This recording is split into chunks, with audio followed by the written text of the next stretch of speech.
Story 1. The air in Manhattan tasted like metal that day. The kind of taste that lingers after a storm is promised but never comes. Traffic was its usual cacophony. Horns blaring, drivers cursing, the occasional rumble of the subway beneath our feet. My shoulders ached under the weight of my portfolio, and the Brooklyn Bridge loomed faintly in the distance as I trudged forward, weaving through a crowd of people who were all in just as much of a hurry as I was. The streets pulsed with a life of their own. Every step on the pavement felt like it belonged to someone else. Another dreamer chasing a fleeting shot, another body trying to make space in a city that offered so little of it. The tall glass buildings reflected sunlight that seemed almost too harsh, slicing through the shadows that stretched long and deep between them. I tried not to think about my failed pitch earlier that morning. The gallery owner had barely glanced at my work, muttering something about finding my voice before shooing me out like a stray cat. It was the third rejection that month. Brooklyn rent loomed over me like a storm cloud I couldn't outrun, and every passing moment felt like another step toward being swallowed whole by the city. That's when I saw him. I wouldn't have noticed him at all if he hadn't grabbed my arm. His fingers felt like ice, the kind of cold that sinks into your skin and lingers. He was an older man, his hair a mess of gray tangles, his suit frayed at the edges. His eyes darted around like he was scanning the crowd for something or someone. "They're always watching," he hissed, shoving something into my hand. I barely had time to protest before he disappeared into the rush of bodies.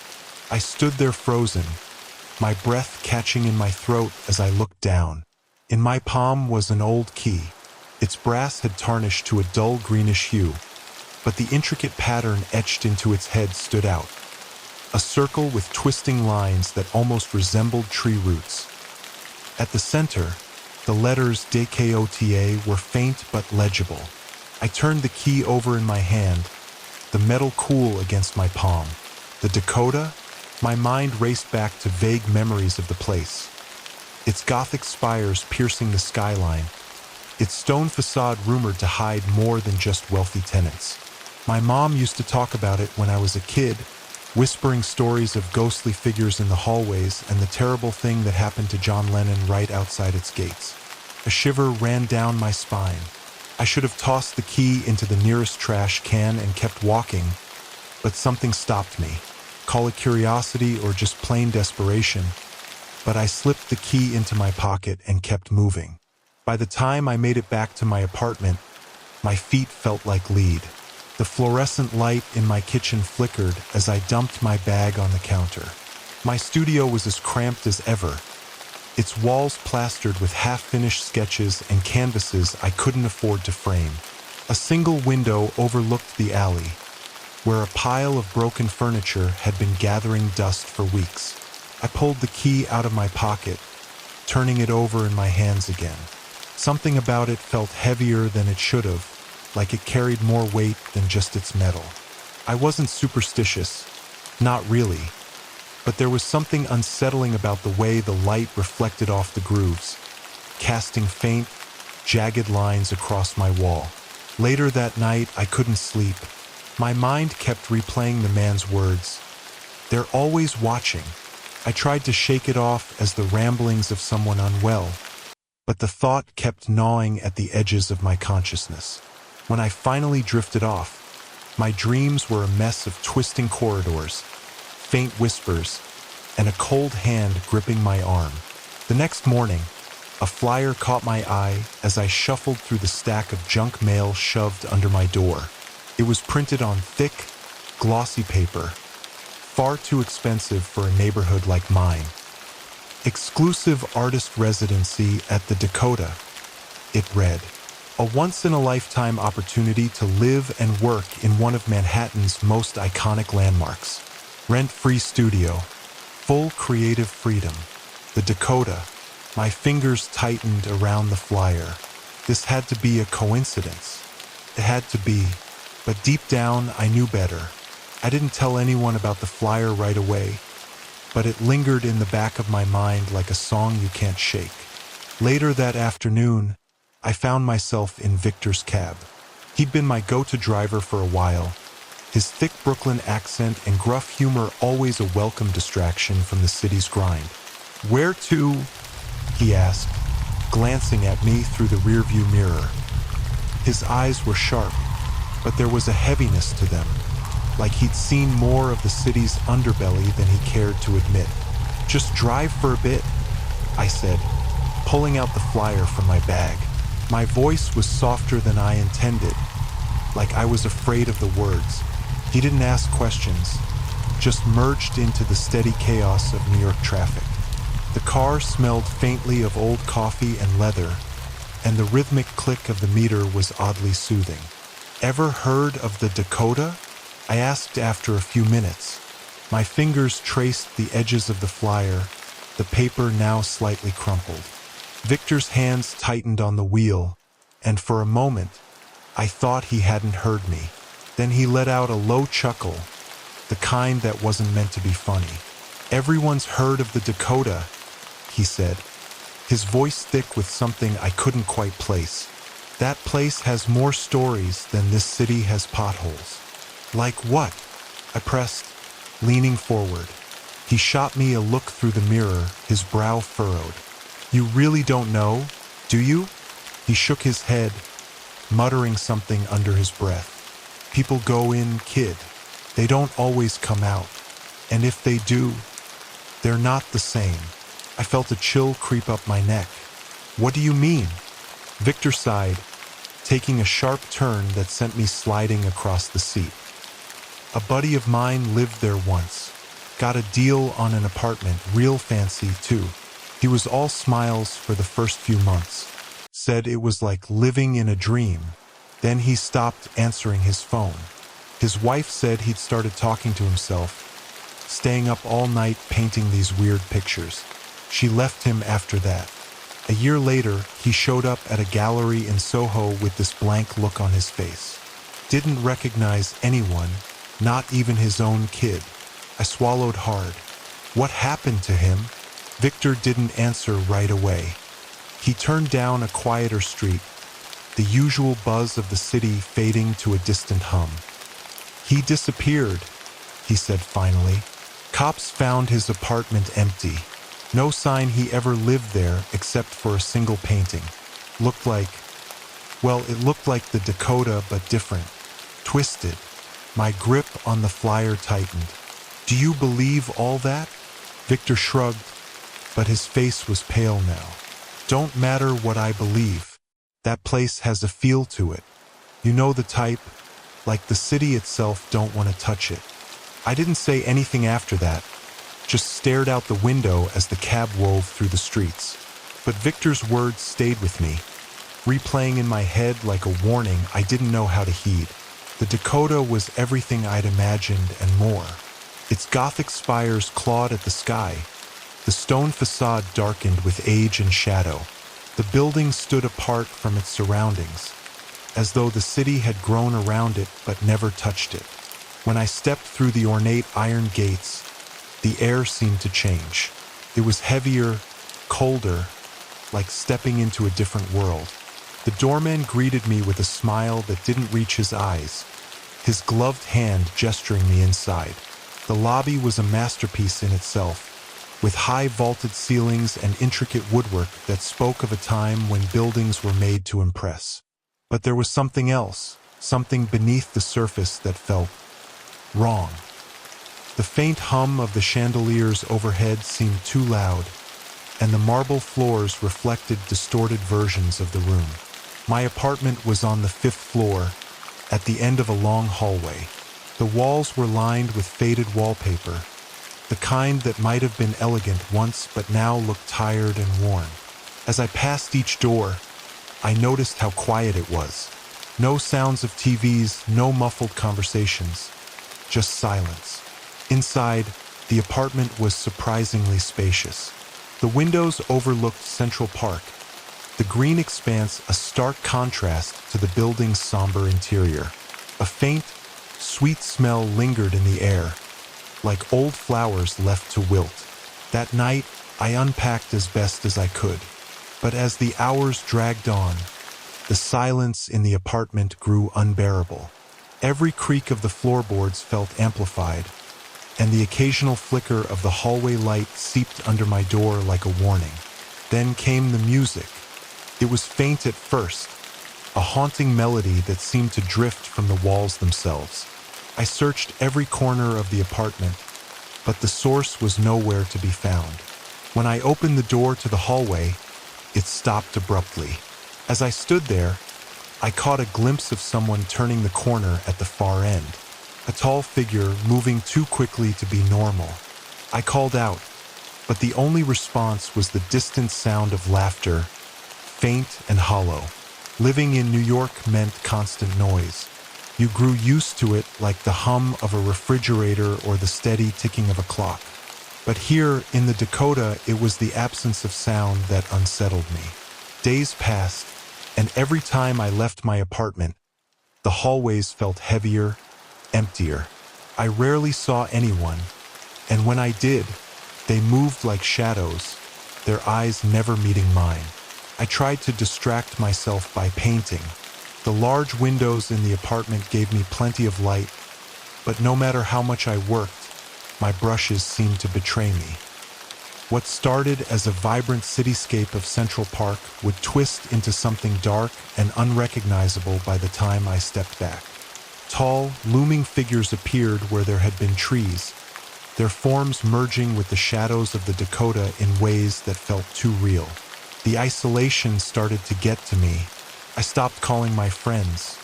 What would I even tell them? That I felt like the walls were watching me? That the hum of the chandeliers wasn't just noise, but a whisper I couldn't quite hear? Even the thought of going back to Brooklyn felt impossible, as though the Dakota wouldn't let me leave. I told myself it was paranoia, that I was overthinking it all. But the building seemed to have its own rhythm. Lights would flicker in a pattern, the shadows shifting as if they had somewhere to be. And then there were the doors. Most were closed, locked tight, but occasionally, I'd see one slightly ajar, just enough to catch a sliver of darkness inside. No sound came from behind them, but I couldn't shake the feeling that something, or someone, was there, waiting. It was Sophia who finally broke the silence.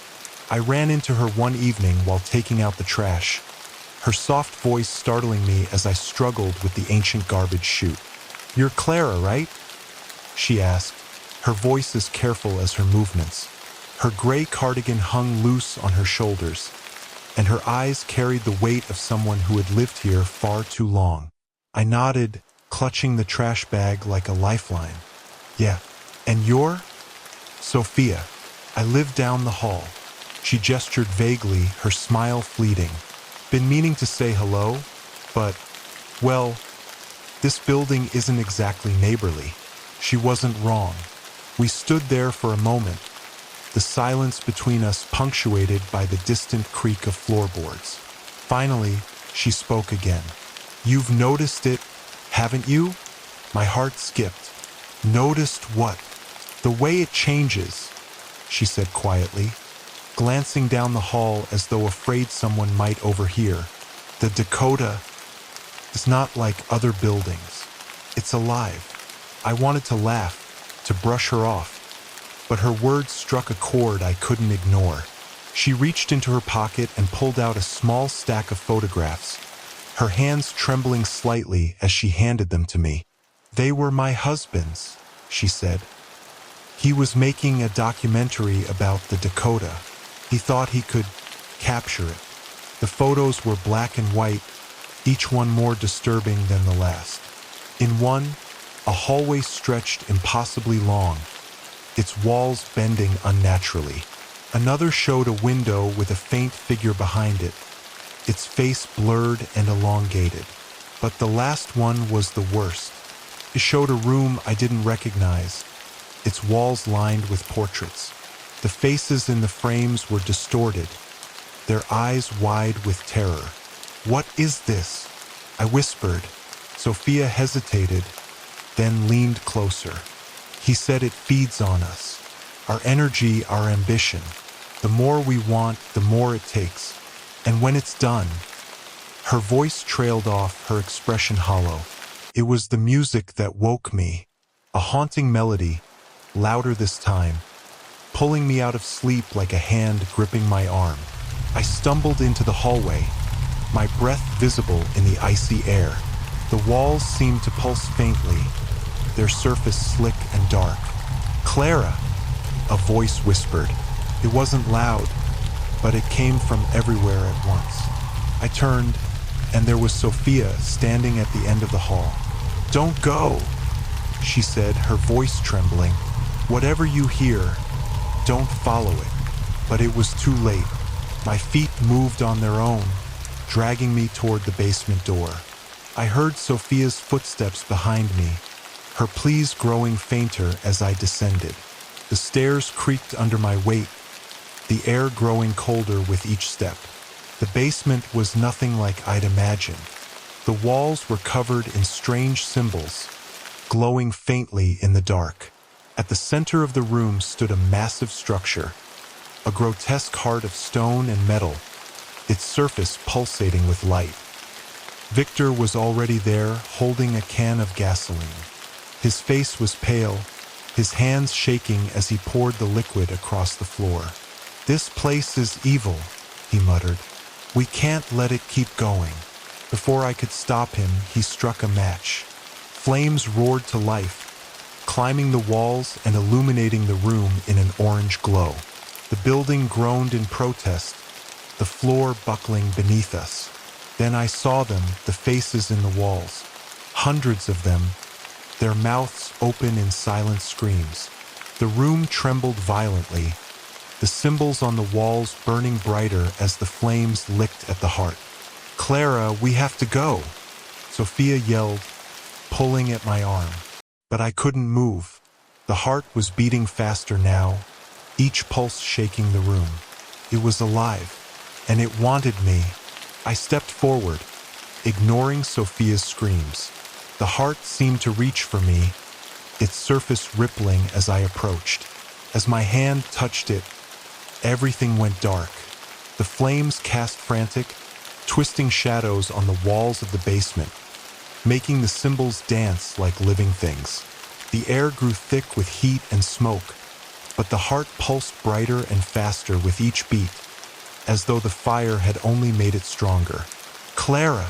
Sophia's voice was shrill, desperate. "We have to leave. Now!" Victor stood frozen in place, staring at the walls. The faces embedded within them had become clearer, their features grotesquely distorted in agony. They weren't just faces. They were alive, their eyes rolling wildly as they tried to scream, their mouths contorted into silent pleas. It was as if the walls themselves were absorbing the fire's energy, feeding it back into the heart. The whispers started then, faint but undeniable, coming from everywhere at once. Words I couldn't understand clawed their way into my mind, sharp and cold, each syllable pulling me closer to the heart. My legs felt like they were moving through water, but I couldn't stop. My hand reached out, trembling, as if guided by some invisible force. The heart shuddered. Its surface rippled like liquid metal, glowing an eerie red that throbbed in time with the whispers. The closer I got, the more I could feel its pull, not just physical but something deeper. It wasn't just calling me, it was promising me something. Success, fame, everything I had ever wanted. "Clara, stop!" Sophia screamed, grabbing my arm. Her grip was surprisingly strong, her nails digging into my skin. "It's lying to you. That's how it gets you." Victor finally snapped out of his trance, lunging toward me. "She's right. It'll take everything you are. Don't let it win."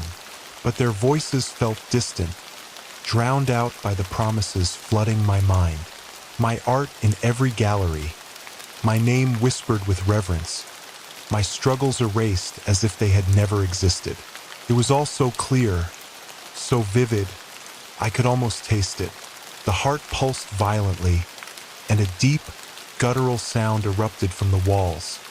A roar, a scream, something unearthly. The flames flared higher, licking at the ceiling, but the heat seemed to have no effect on the heart. It was growing now, its surface bulging and expanding, tendrils of light snaking out toward me. The faces in the walls began to wail, their silent screams finally breaking through, a cacophony of pain that sent shivers down my spine. Victor grabbed the gasoline can, frantically pouring what little remained onto the heart. "Burn, you bastard!" he yelled, striking another match. The tendrils recoiled at the fire, retreating momentarily. But then the heart shuddered again, and the flames began to dim, snuffed out as though the air itself had been stolen from the room. Sophia fell to her knees, tears streaming down her face. "It's too strong. We can't destroy it. Clara, you have to let go." But I couldn't. My fingers brushed the surface of the heart, and in that moment, everything around me faded. I saw the Dakota not as it was, but as it had been, a gleaming monument, pristine and alive in a way no building should be. I saw people, generations of them, pouring their hopes and dreams into its walls, only to have them twisted and consumed. And I saw myself, standing in a gallery, my paintings adored by the world, my name etched in history. It was intoxicating. I could have it all. All I had to do was give in. Victor's voice cut through the haze like a blade. "If the fire won't kill it, we'll tear it apart piece by piece." Before I could react, he grabbed a crowbar from the corner of the room and swung it at the base of the heart. The blow landed with a deafening crack, sending a shockwave through the chamber.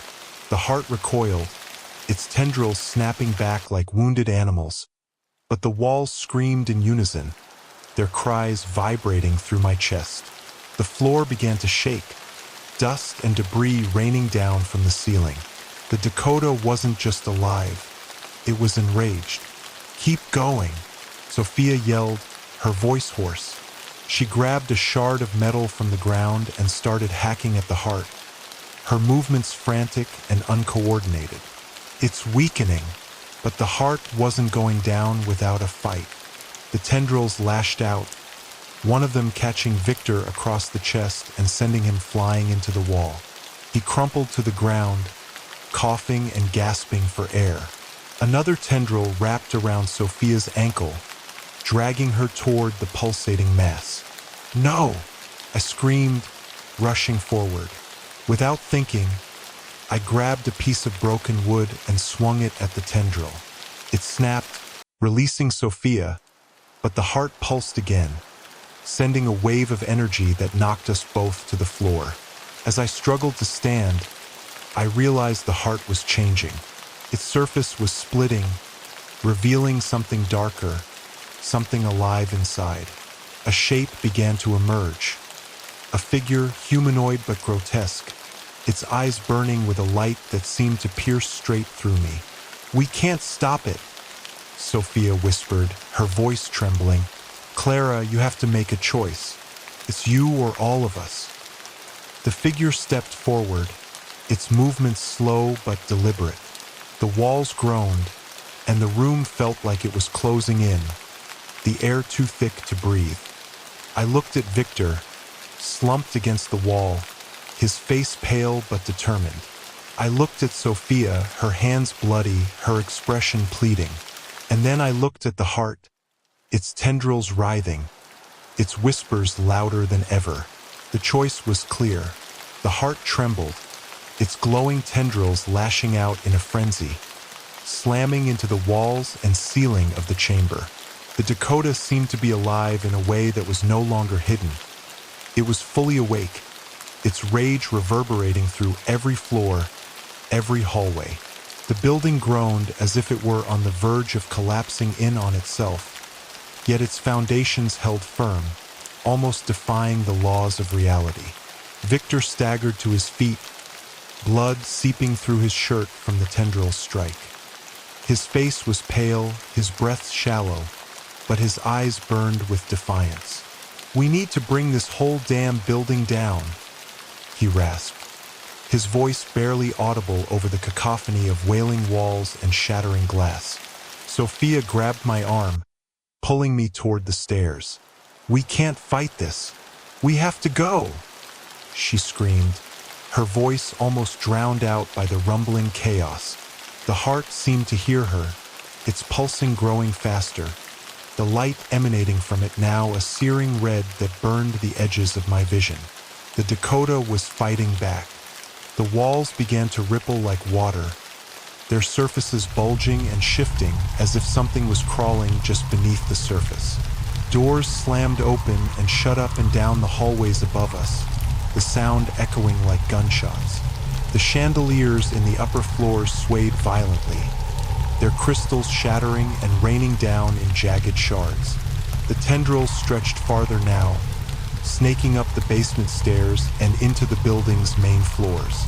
I could hear them slithering through the walls, their whispers turning into guttural, bone-chilling groans that sent shivers down my spine. Victor, undeterred by the chaos, swung the crowbar again, landing another blow on the heart. The surface cracked, a thin fissure spreading across its surface like a spiderweb.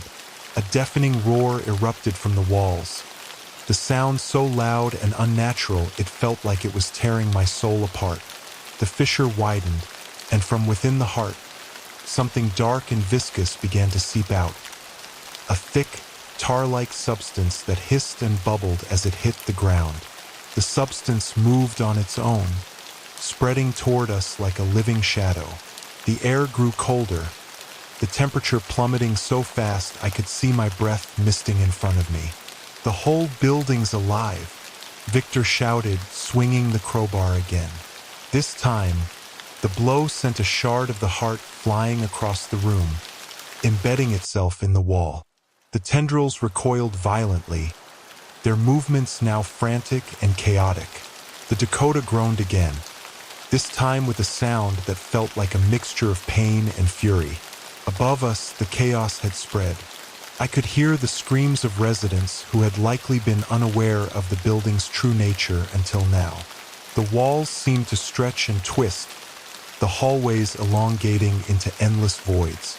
Windows shattered, their glass raining down onto the streets below. From the corner of my eye, I saw a man sprinting down the hallway above, only to disappear as the floor beneath him rippled and swallowed him whole. Sophia tugged at my arm again, her face pale and streaked with tears. "Clara, we have to leave, or we'll end up like them." But I couldn't move. My eyes were fixed on the heart, which was now writhing and pulsating so violently it seemed ready to explode. The tar-like substance oozed faster, spreading across the room and inching closer to our feet. It wasn't just alive, it was hungry. Victor's voice broke through my trance. "Get out of here, both of you." He raised the crowbar one last time, his body trembling from the effort. "I'll hold it off." "No!" I screamed, grabbing his arm. "You can't stop it. Someone has to." He shot back, wrenching his arm free. "Now go."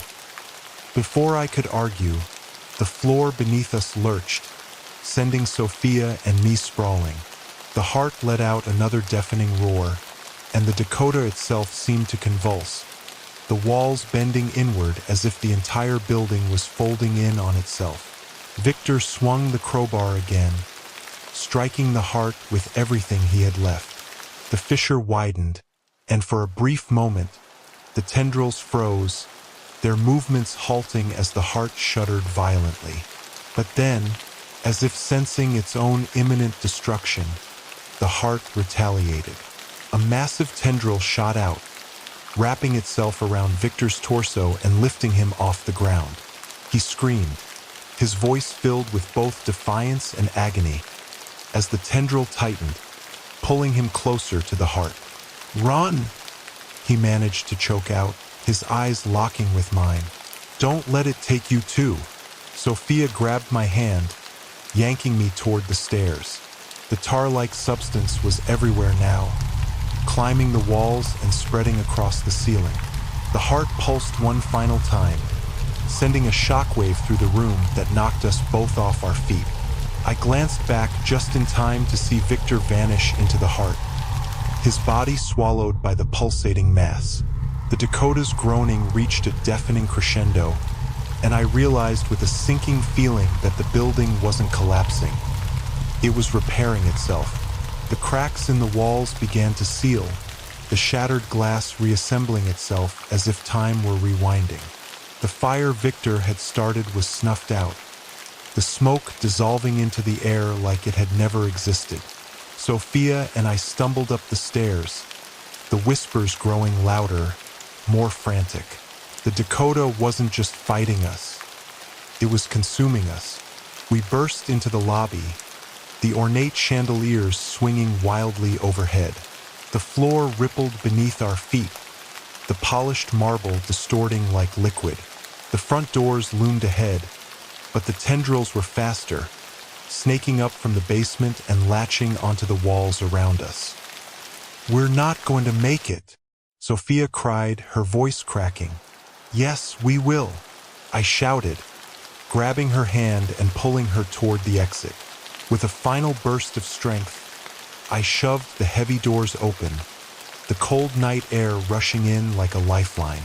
As we stumbled onto the sidewalk, the Dakota went silent. The building loomed behind us, its facade as pristine and lifeless as ever. But I could still feel it watching, its presence pressing against my back like a shadow that would never leave.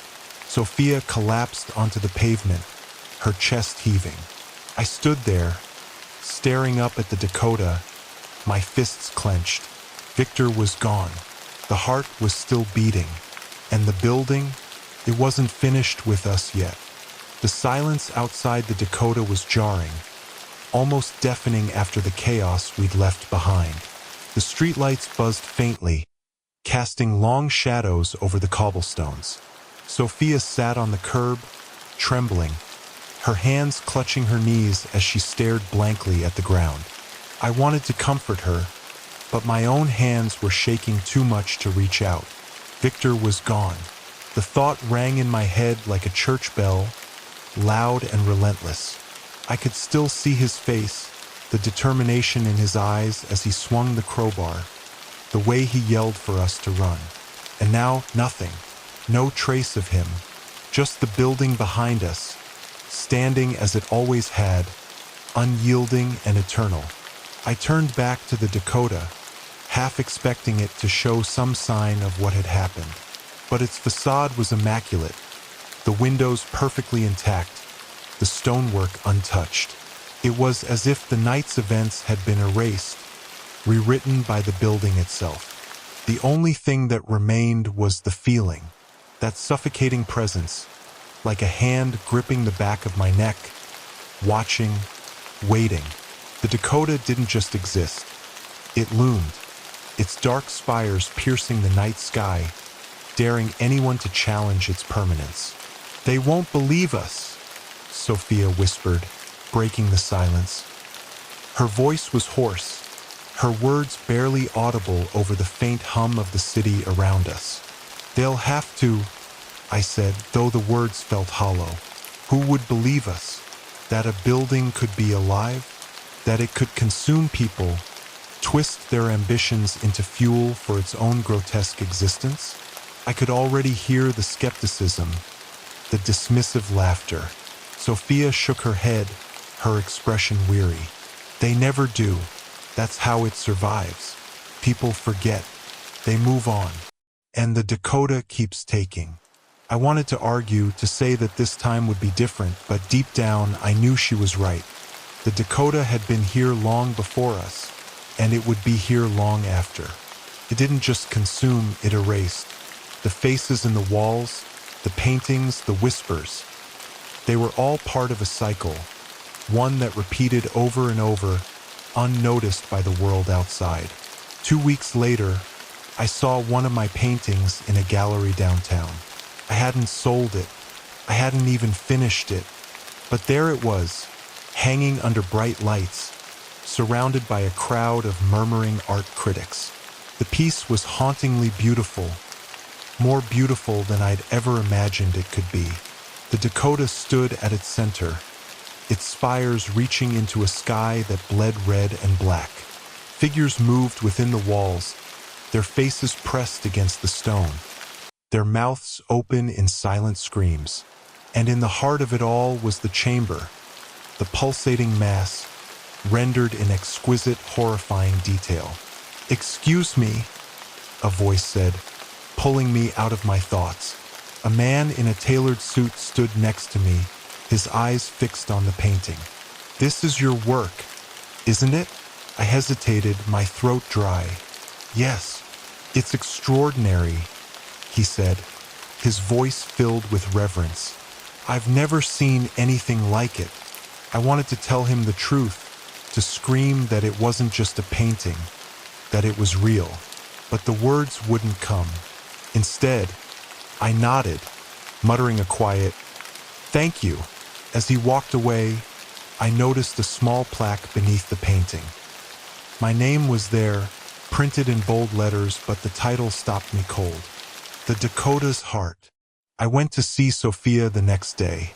Her apartment was empty, the door slightly ajar. Inside, everything was untouched. Her books still on the shelves, her coffee cup still on the counter, a blanket draped over the couch as if she'd only stepped out for a moment. But she was gone. No note, no sign of where she might have gone. Just an empty space, filled with an eerie stillness that reminded me too much of the Dakota. On the kitchen counter, I found one of her husband's photographs, the one of the chamber with the portraits on the walls. The figures in the frames seemed clearer now, their faces sharper, more distinct. And there, in the corner of the image, I saw Sophia. Her face was frozen in an expression of terror, her eyes wide, her mouth open in a silent scream. I left the apartment without touching anything else, my heart pounding in my chest. The Dakota hadn't forgotten us, and never would. Victor's cab was found abandoned a week later, parked on a quiet street not far from the Dakota. Inside, the police found a small notebook filled with frantic scrawls and sketches. The last page was a crude drawing of the heart, surrounded by words written in shaky, uneven letters. "It's not done. It will never be done." A month later, I walked past the Dakota, unable to stop myself. The building looked as it always had, imposing, silent, eternal. But as I stared at its darkened windows, I noticed something. A young woman stood at one of them, her silhouette faint but unmistakable. She was unpacking a box, her movements slow and deliberate. She looked up suddenly, as if sensing my gaze, but her face was obscured by the glass. The front doors opened then, and the building's doorman stepped out. He nodded at me, his expression unreadable, before turning back toward the Dakota. The doors closed behind him with a finality that echoed in my chest. The cycle had begun again. Story 2. The subway car screeched to a halt, the sharp metallic grind echoing in the tunnels as if the city itself was groaning. I gripped the overhead bar tightly, my toolbox banging against my leg with every jolt. The air inside was thick, the kind of heavy heat that clings to you no matter how many layers you shed. I could feel the weight of everyone around me, their tired sighs, the shuffle of worn-out shoes, the unspoken tension of a late evening commute in New York City. The train doors hissed open, and the crowd surged forward like water breaking through a dam. I pushed my way through, careful not to drop the groceries in my other hand. My body ached from a long day on my feet, but there was no time to dwell on it. The rent didn't care about my exhaustion, and neither did the bills piling up on the kitchen counter back in our tiny apartment in the Bronx.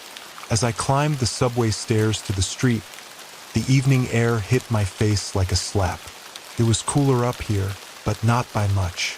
The city hummed around me, The honking horns, the distant wail of a siren, the murmur of voices blending into a constant, inescapable rhythm. I adjusted my grip on the toolbox and looked ahead. There it was, the Dakota. I'd seen it in passing before, its stone facade standing firm against the tide of time. The spires reached high into the evening sky, piercing the orange glow of the setting sun. It wasn't just a building. It was a statement, a monument to old New York, a relic that seemed untouched by the chaos around it. But tonight it felt different, heavy, watching. I shook the thought away and approached the ornate iron gates. This was just another job. Fix the elevator, collect the cash, and get out. Simple. The doorman greeted me with a curt nod, his white gloves gleaming under the dim light of the building's entryway. He didn't say much, just gestured toward the lobby with a flick of his hand. I stepped inside, my boots clicking against the polished marble floor. The Dakota was everything I expected it to be. Grand, imposing, almost too perfect. The chandeliers cast soft light across the room, illuminating the intricate woodwork and high ceilings. But there was something off about the silence here. It wasn't peaceful. It was the kind of quiet that felt forced, like the building was holding its breath. Marcus, the building manager, was waiting for me near the elevator bank. His suit was immaculate, but his tie hung loose around his neck, and his forehead glistened with sweat. "Luis," he said, his voice hurried. "Thanks for coming on such short notice. The elevator's been acting up again. It's stuck between the 9th and 10th floors." "No problem," I said, setting my toolbox down. "You mentioned cash?" Yeah, you'll get it," he muttered, glancing over his shoulder nervously. "Just don't wander off, all right? And whatever you do, don't press the button for the 13th floor." I frowned. The 13th floor? I thought buildings like this didn't have one. "They don't," he said quickly. "It's just a glitch. Old wiring, you know how it is. Just focus on fixing the elevator and we'll be square."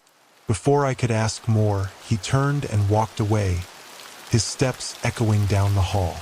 The elevator doors opened with a metallic groan, and I stepped inside, the air inside stale and heavy. The buttons gleamed under the dim overhead light, but my eyes were drawn to one in particular. There it was, just as Marcus had said, an extra button at the bottom of the panel. 13. It didn't belong there. The numbers above and below it were perfectly spaced, but this one seemed almost squeezed in, the engraving slightly crooked as if it had been added as an afterthought. I shook my head and got to work. The elevator had been stuck mid-shaft, and I needed to climb into the maintenance crawl space to get it moving again. As I adjusted the cables and tested the gears, faint sounds drifted down from above. Footsteps. Soft, deliberate pacing just beyond the hatch above me. "Hello," I called out, my voice swallowed by the narrow space. No response. I chalked it up to one of the tenants and refocused, but the unease lingered.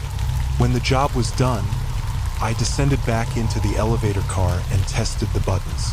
The doors slid shut, and the elevator hummed to life. But instead of stopping at the lobby, it jerked violently and began to ascend. I grabbed the rail, bracing myself as the elevator rattled upward. My phone buzzed in my pocket. "Maria, Dad, are you coming home soon?" Her voice was tight, edged with frustration. "I'm finishing up," I said, trying to keep my tone steady. "I'll be back before you know it." "You always say that," she snapped. "You missed the showcase tonight." My chest tightened. "I know, Mija. I'm sorry. I'll make it up to you, I promise." "You can't keep making promises you don't keep, Dad." She hung up before I could respond. The guilt hit me like a punch to the gut, but before I could dwell on it, the elevator jolted to a stop. The doors slid open, and there it was, 13. The doors opened with a hollow chime, the kind that lingered in the air like an afterthought. I stepped forward hesitantly, my boots scuffing against the floor. The hallway stretched out in front of me, dimly lit by a flickering, yellowing bulb hanging from the ceiling. The air felt heavy, stale, like a room that hadn't been opened in decades. The walls were lined with faded wallpaper, the kind that might have been elegant once, but now peeled and hung like loose skin. The carpet beneath my feet was frayed and damp, and a faint smell of mildew and something metallic, like rusted iron, seeped into my nostrils. Something about this place felt wrong, the kind of wrong that made your instincts scream at you to turn back. But the elevator doors shut behind me with a sharp metallic clang, sealing me in. I called out, my voice cracking slightly. "Hello? Is anyone here?" The sound echoed down the hallway, but no answer came. The silence wasn't just quiet. It felt alive, pressing against my ears, waiting for something. I gripped my toolbox tighter, the cold metal grounding me, and forced my legs to move. The hallway was lined with doors, each one slightly ajar. Behind them, I caught glimpses of rooms in various states of disrepair. A grand piano sat in one, its keys yellowed and cracked, a thin layer of dust blanketing its surface. In another, a dining table was set with fine china, but the plates were shattered, their shards scattered across the floor. The further I walked, the stranger it got. The furniture seemed frozen in mid-motion. Chairs tipped over as if their occupants had left in a hurry. Curtains caught in the air as though a gust of wind had swept through. But there was no wind, no movement, just the oppressive stillness. A faint sound broke through the quiet, a rhythmic creak, like a rocking chair swaying back and forth. I followed it, my footsteps muffled by the damp carpet, until I reached a room at the end of the hallway. The door was open wider than the others, and inside, a single rocking chair faced the window. Its back was to me, the worn wood groaning with each slow sway. My heart hammered in my chest as I stepped inside, my breath shallow. "Hello," I said again, my voice barely above a whisper. The chair stopped abruptly. I froze. The room was empty, but the chair's sudden stillness felt deliberate, as though it had heard me. The window beyond it was murky, smeared with grime and impossible to see through, but faint light filtered in, casting long, distorted shadows across the walls. Then I saw them. Portraits. The walls were covered in them, dozens, maybe hundreds. Each one depicted a person, their features sharp and detailed, almost lifelike. Men, women, children, all staring out with expressions that sent chills crawling up my spine. Some looked resigned, others terrified, their eyes wide and mouths slightly open as if caught mid-scream. One portrait stood out. It was larger than the others, positioned directly above the rocking chair. It showed a woman in a dark dress, her face stern, her eyes almost piercing. At first glance, it seemed like a typical Victorian portrait, but the longer I stared, the more her expression seemed to shift, her mouth curving into the faintest hint of a smirk. I stumbled back, my foot catching on the edge of the carpet. The rocking chair creaked again, its slow rhythm picking up speed. I turned to leave, but the sound of footsteps, heavy, deliberate, echoed from the hallway behind me. The hallway was empty when I stepped out, but the sound of footsteps continued, growing louder. They weren't coming toward me. They were pacing, moving up and down the hallway as if someone unseen was circling me. I spun around, my eyes darting from door to door, but there was nothing, just shadows. And then the voices started. Whispers, faint and overlapping, filled the air. Words I couldn't make out, spoken in tones that ranged from pleading to angry to something worse. The portraits seemed to watch me now, their eyes following my every movement. I swore I saw one of the faces twitch, its lips parting as if to speak. I pressed my back against the wall, my breaths coming in short gasps. "This isn't real," I muttered under my breath, gripping the toolbox so tightly my knuckles turned white. This isn't real, but it felt real. The hallway stretched longer now, the doors multiplying, the flickering bulb overhead casting distorted shadows that danced along the walls. The whispers grew louder, and with them came another sound, a low, guttural hum, like a deep vibration resonating through the very bones of the building. I turned and ran. The hallway seemed endless, the walls closing in as I sprinted past door after door. My legs ached, my lungs burned, but I didn't dare stop. The whispers followed me, now joined by faint laughter, high-pitched and eerie, like children playing a game I wasn't invited to. I skidded to a halt when I saw it. At the end of the hallway, hanging on the wall, was a portrait. It hadn't been there before, I was sure of it. My own face stared back at me, holding Maria as a baby. Her tiny hand clutched my shirt, her eyes wide with innocence. Her small mouth curved into a smile I hadn't seen in years. My knees buckled, and I fell to the floor, the toolbox clattering beside me. "No," I whispered, shaking my head. "This can't be here." The laughter stopped. The whispers fell silent. And for a moment, all I could hear was the sound of my own ragged breathing. Then, slowly, the light above me flickered and went out. The darkness was suffocating. The single flickering bulb overhead had died completely, leaving me in a silence so profound that my heartbeat felt like a drum in my ears. The portrait of Maria and me was still there, illuminated by some faint, unnatural glow that seemed to emanate from the walls themselves. My breath hitched as the whispers returned, low at first, but then swelling, layering over one another like a rising tide. They were clearer now, their words sharp and accusing. "You left her. You've forgotten. She's slipping away." "No," I said aloud, my voice trembling as I pushed myself up from the floor. "This isn't real. It's not." My words were cut off by the sound of a door creaking open behind me.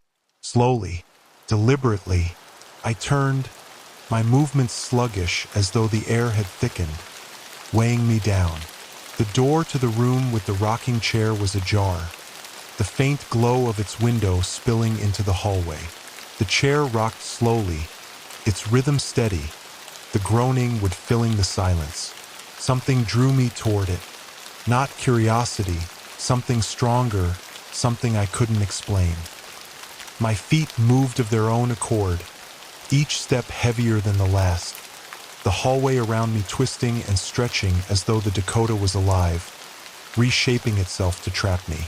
As I reached the doorway, the whispers crescendoed into a single, unified voice, deep, commanding, inescapable. "You belong to us now." I stepped inside the room again, and the air changed. It was colder, the kind of cold that seeped into your bones and made you feel hollow. The rocking chair had stopped, its back still facing me, but the air around it shimmered faintly, like heat rising off pavement. The portraits on the walls were different now. They weren't static. The faces moved, their eyes darting back and forth, their mouths forming words I couldn't hear. One by one, they turned to look at me, their expressions a mix of pleading and accusation. "You're not real," I said louder this time, though my voice cracked. "You're just tricks, illusions." The rocking chair creaked, its motion sudden and violent. It spun around, revealing not an empty seat but a figure. A woman, thin and pale, her eyes sunken, her lips curled into a grotesque smile. Her head tilted at an unnatural angle as if her neck couldn't support it, and her fingers gripped the armrests so tightly that the wood splintered beneath them. "You've come far," she rasped, her voice dry and brittle, like dead leaves crushed underfoot. But you can't leave. I stumbled back, my toolbox clattering to the ground. What do you want from me? I demanded, my voice shaking. Her head tilted further, her smile widening impossibly. You came to fix what's broken, she said, her words slow and deliberate. But some things aren't meant to be fixed. The room around me began to change. The walls warped, the portraits melting into the plaster, their faces merging and distorting into something unrecognizable. The floor buckled beneath me, and I fell to my knees as the Dakota groaned. A deep, guttural sound that vibrated through the very foundation of the building. I scrambled out of the room, my breath coming in ragged gasps. The hallway was unrecognizable now.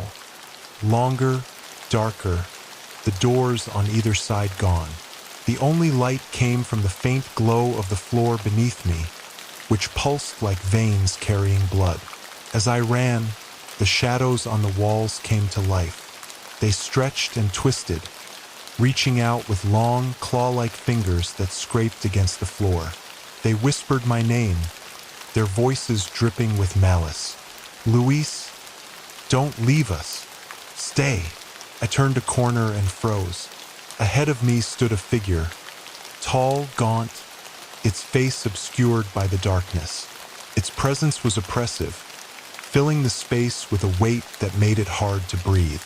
You can't run, it said, its voice deep and hollow. You've already failed. Behind it, I saw the elevator doors. They gleamed faintly, a beacon in the suffocating dark. If I could just get to them, I could escape. I could leave this nightmare behind. But the figure stepped closer, its form shifting with each movement. One moment it was a man, the next a woman, then something entirely inhuman. Its eyes burned like coals, locking onto mine. You don't deserve to leave, it said, its voice splitting into multiple tones. You've forgotten what matters. I clenched my fists, forcing myself to stand tall despite the fear that threatened to crush me. No, I said through gritted teeth. I haven't forgotten. The figure stopped, tilting its head as if curious. Prove it, it said. In that moment, the shadows surged forward, their forms merging into a tide of darkness that rushed toward me. I braced myself, but instead of attacking, they stopped inches away, forming a wall that pulsed and writhed. Images began to appear in the darkness, scenes from my life. Maria as a child, laughing as she painted with her tiny hands. Maria at her first school recital, her nervous smile as she searched for me in the crowd. Maria sitting alone at her art showcase, her face falling as she realized I wasn't there. Each memory hit me like a blow, the weight of my failures pressing down on me. But then came another image, Maria's face lighting up when I promised to make it up to her. The way she still called me Dad, even when she was angry. I stepped forward, my voice steady now. She's the reason I fight, the reason I keep going. The shadows recoiled, the hallway trembling as the building seemed to groan in protest. The figure stepped aside, and the elevator doors slid open. You've been given a second chance, it said. Don't waste it. The confrontation left me shaking, my body drenched in sweat as I stepped into the elevator. The doors closed, and the ride down was silent. When they opened again, I was back in the Dakota's pristine lobby, the chaos above a distant memory. The elevator doors opened with a soft chime, and the warm light of the Dakota's lobby spilled in, almost blinding after the suffocating darkness I had just escaped. The air felt lighter here, cleaner, but it didn't feel safe. Not anymore. I stepped out, my legs unsteady, my hands trembling as I gripped my toolbox like it was the only thing keeping me grounded. The lobby was silent, the grand chandelier overhead swaying gently as if someone had just passed beneath it. Marcus was nowhere to be seen, and the doorman's desk was empty. I walked toward the entrance, my boots echoing against the marble floor. Each step felt heavier, as though the building was trying to hold me back. I could feel it watching me, its presence pressing against my back like a shadow that wouldn't let go. When I reached the front doors, they opened with a groan, the cool night air rushing in like a lifeline. I stumbled onto the sidewalk, my breath hitching as the weight of everything crashed over me. The city outside was as alive as ever. Yellow cabs honked at one another.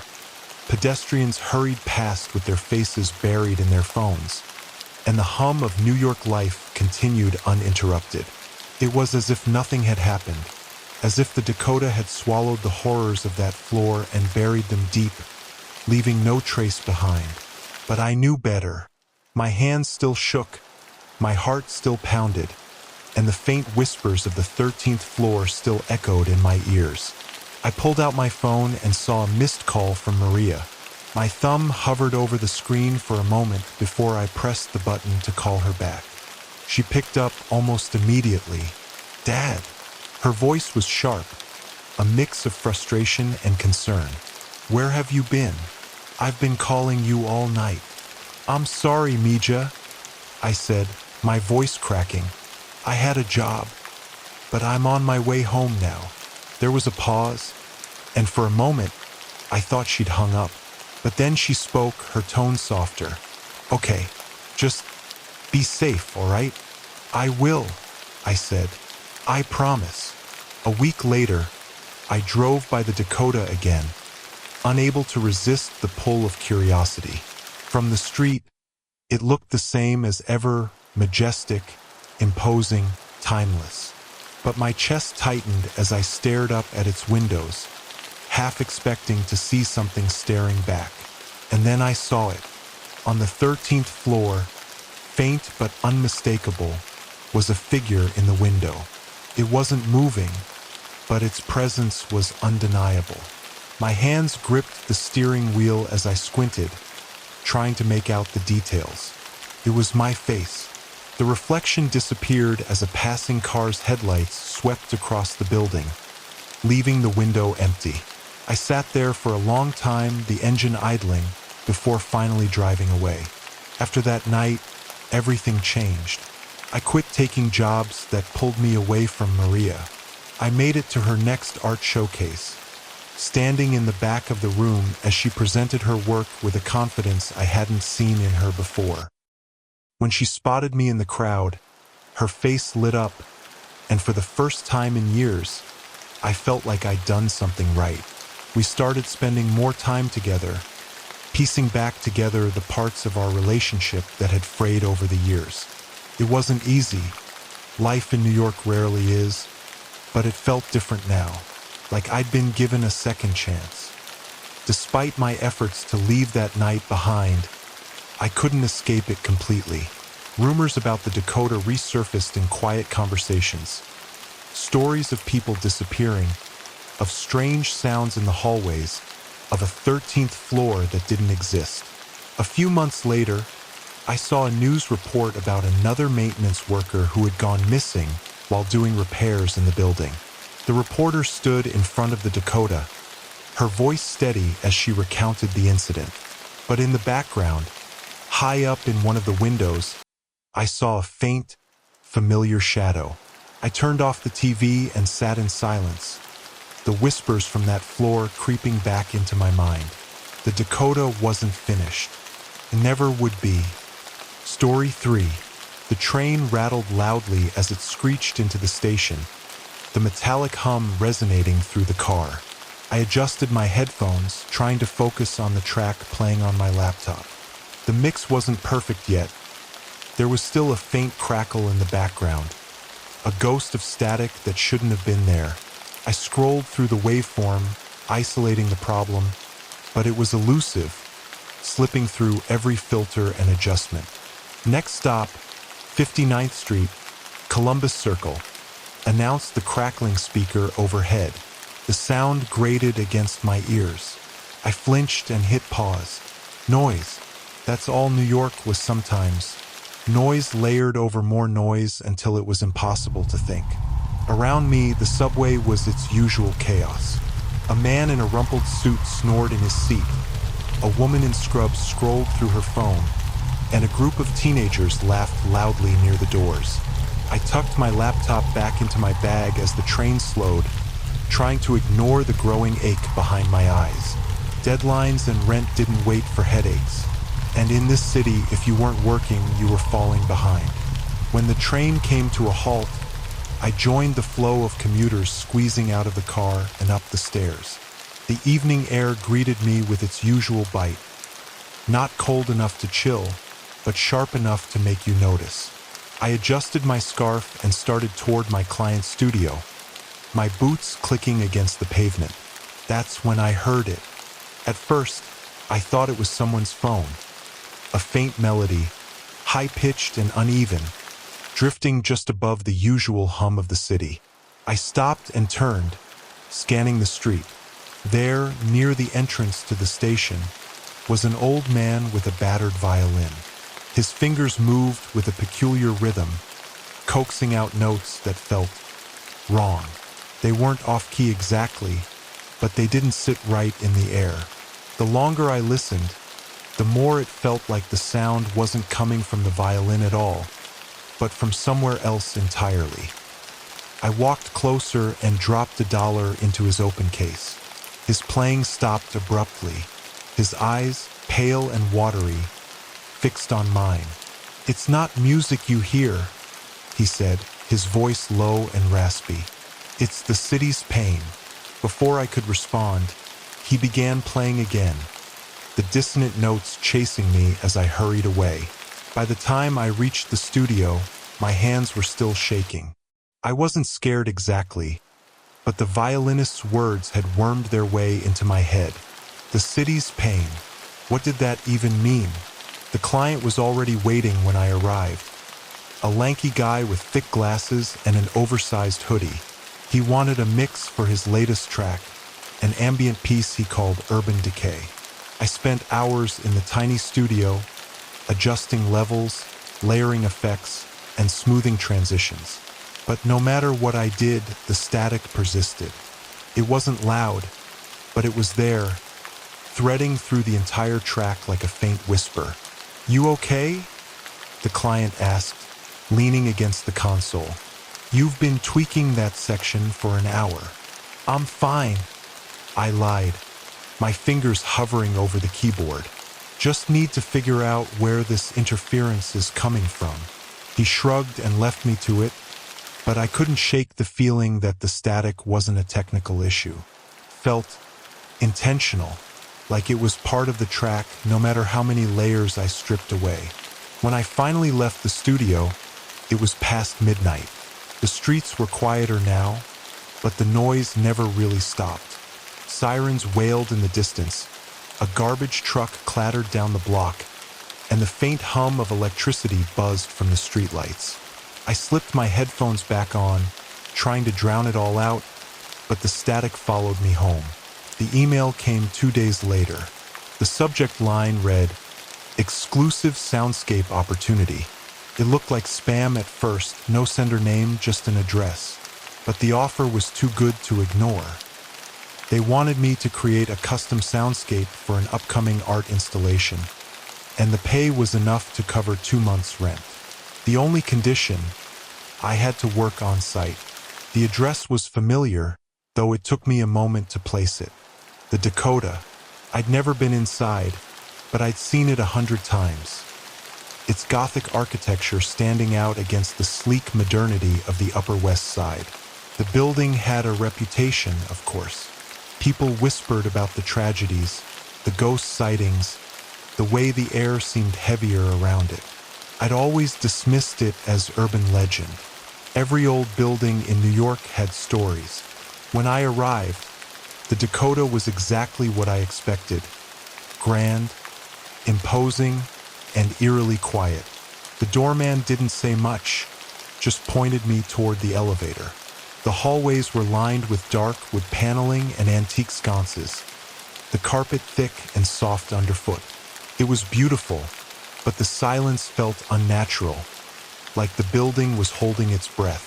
The client had rented a small studio on the 6th floor, a room filled with strange sculptures and old recording equipment. I set up my laptop and started working, trying to ignore the faint hum that seemed to come from the walls. The commission should have been straightforward, but the static was worse here. No matter how much I isolated the frequencies, it remained.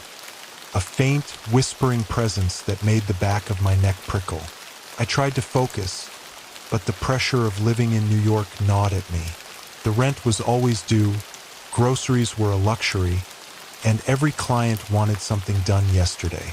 My roommate, Carmen, said I was burning out, but what choice did I have? If I slowed down, the city would swallow me whole. That night, I told Carmen about the job at the Dakota. She rolled her eyes. "Let me guess," she said, lounging on the couch with a glass of wine. "You're going to tell me it's haunted?" "I'm serious," I said, pacing the kitchen. "There's something off about that place. The sounds aren't normal." She laughed. "Amira, you work with sound all day. Maybe your brain's just fried." "Maybe," I muttered, but deep down, I knew it wasn't that. The next time I arrived at the Dakota, the air felt heavier. It wasn't just the humidity.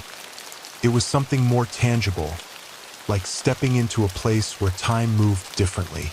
The doorman barely glanced at me as I made my way to the elevator, his face expressionless. The ride to the 6th floor was silent except for a faint hum that seemed to emanate from somewhere deep within the building. The studio was as I'd left it, its shelves cluttered with sculptures and strange devices that looked like they belonged in a museum. I set up my laptop and headphones, determined to make progress on the soundscape. But as I began layering tracks, the static returned, louder this time. It wasn't just noise anymore, it was distinct. Whispers, low, overlapping voices, faint but unmistakable. I froze, my hand hovering over the pause button. The whispers continued, growing louder as I leaned closer to the screen. They weren't in English. The words were foreign, guttural, spoken with an urgency that made my skin crawl. My heart raced as I hit stop, but the whispers didn't stop with the track. They were coming from the walls. I pulled off my headphones, straining to listen. The whispers were faint now, barely audible, but they were there. A constant murmur that seemed to pulse with the rhythm of my heartbeat. I followed the sound to the far corner of the room, where an old gramophone sat on a wooden table. Its horn was tarnished, its surface covered in fine scratches, as though it had been used for years without care. Something compelled me to touch it. My fingers brushed the edge of the horn, and the whispers grew louder, more distinct. I yanked my hand back, stumbling away as the sound faded again. The gramophone wasn't connected to anything, yet I could feel its presence, heavy and oppressive. The sound wasn't just in the walls, it was in the building itself. I left the Dakota in a hurry, my mind racing with questions. On the sidewalk outside, the busking violinist, Lenny, was back, his haunting tune cutting through the city's noise. When I passed him, he stopped playing and looked up, his eyes narrowing. "You went inside," he said, his voice more an accusation than a question. I hesitated. "How do you know?" He tapped the side of his head with a bony finger. "You can hear it now, can't you? The sound." I nodded, the weight of his words settling in my chest. "What is it?" Lenny's expression darkened. "It's everything the city wants you to forget. All the pain, the fear, the anger. The Dakota's been collecting it for over a century." "That doesn't make any sense," I said, shaking my head. "It's just a building." "It's more than that," he snapped, his voice rising. "The building feeds on it, on us, and if you keep going back, it'll take you too." He picked up his violin and began to play again, the dissonant notes following me as I hurried down the street.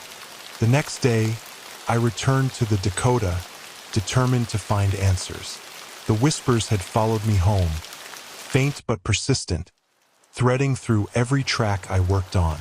Carmen thought I was losing it, but I couldn't let it go. The building felt different this time. The air was colder, the light dimmer, as though the Dakota itself knew I was searching for something. I made my way to the 6th floor, but instead of going to the studio, I followed the whispers. They led me down a narrow hallway to a door I hadn't noticed before. It was old, its paint peeling, and when I pushed it open, the hinges groaned like a wounded animal. The room beyond was dark, lit only by a single bulb hanging from the ceiling. Shelves lined the walls, filled with dusty vinyl records, tape reels, and old recording equipment.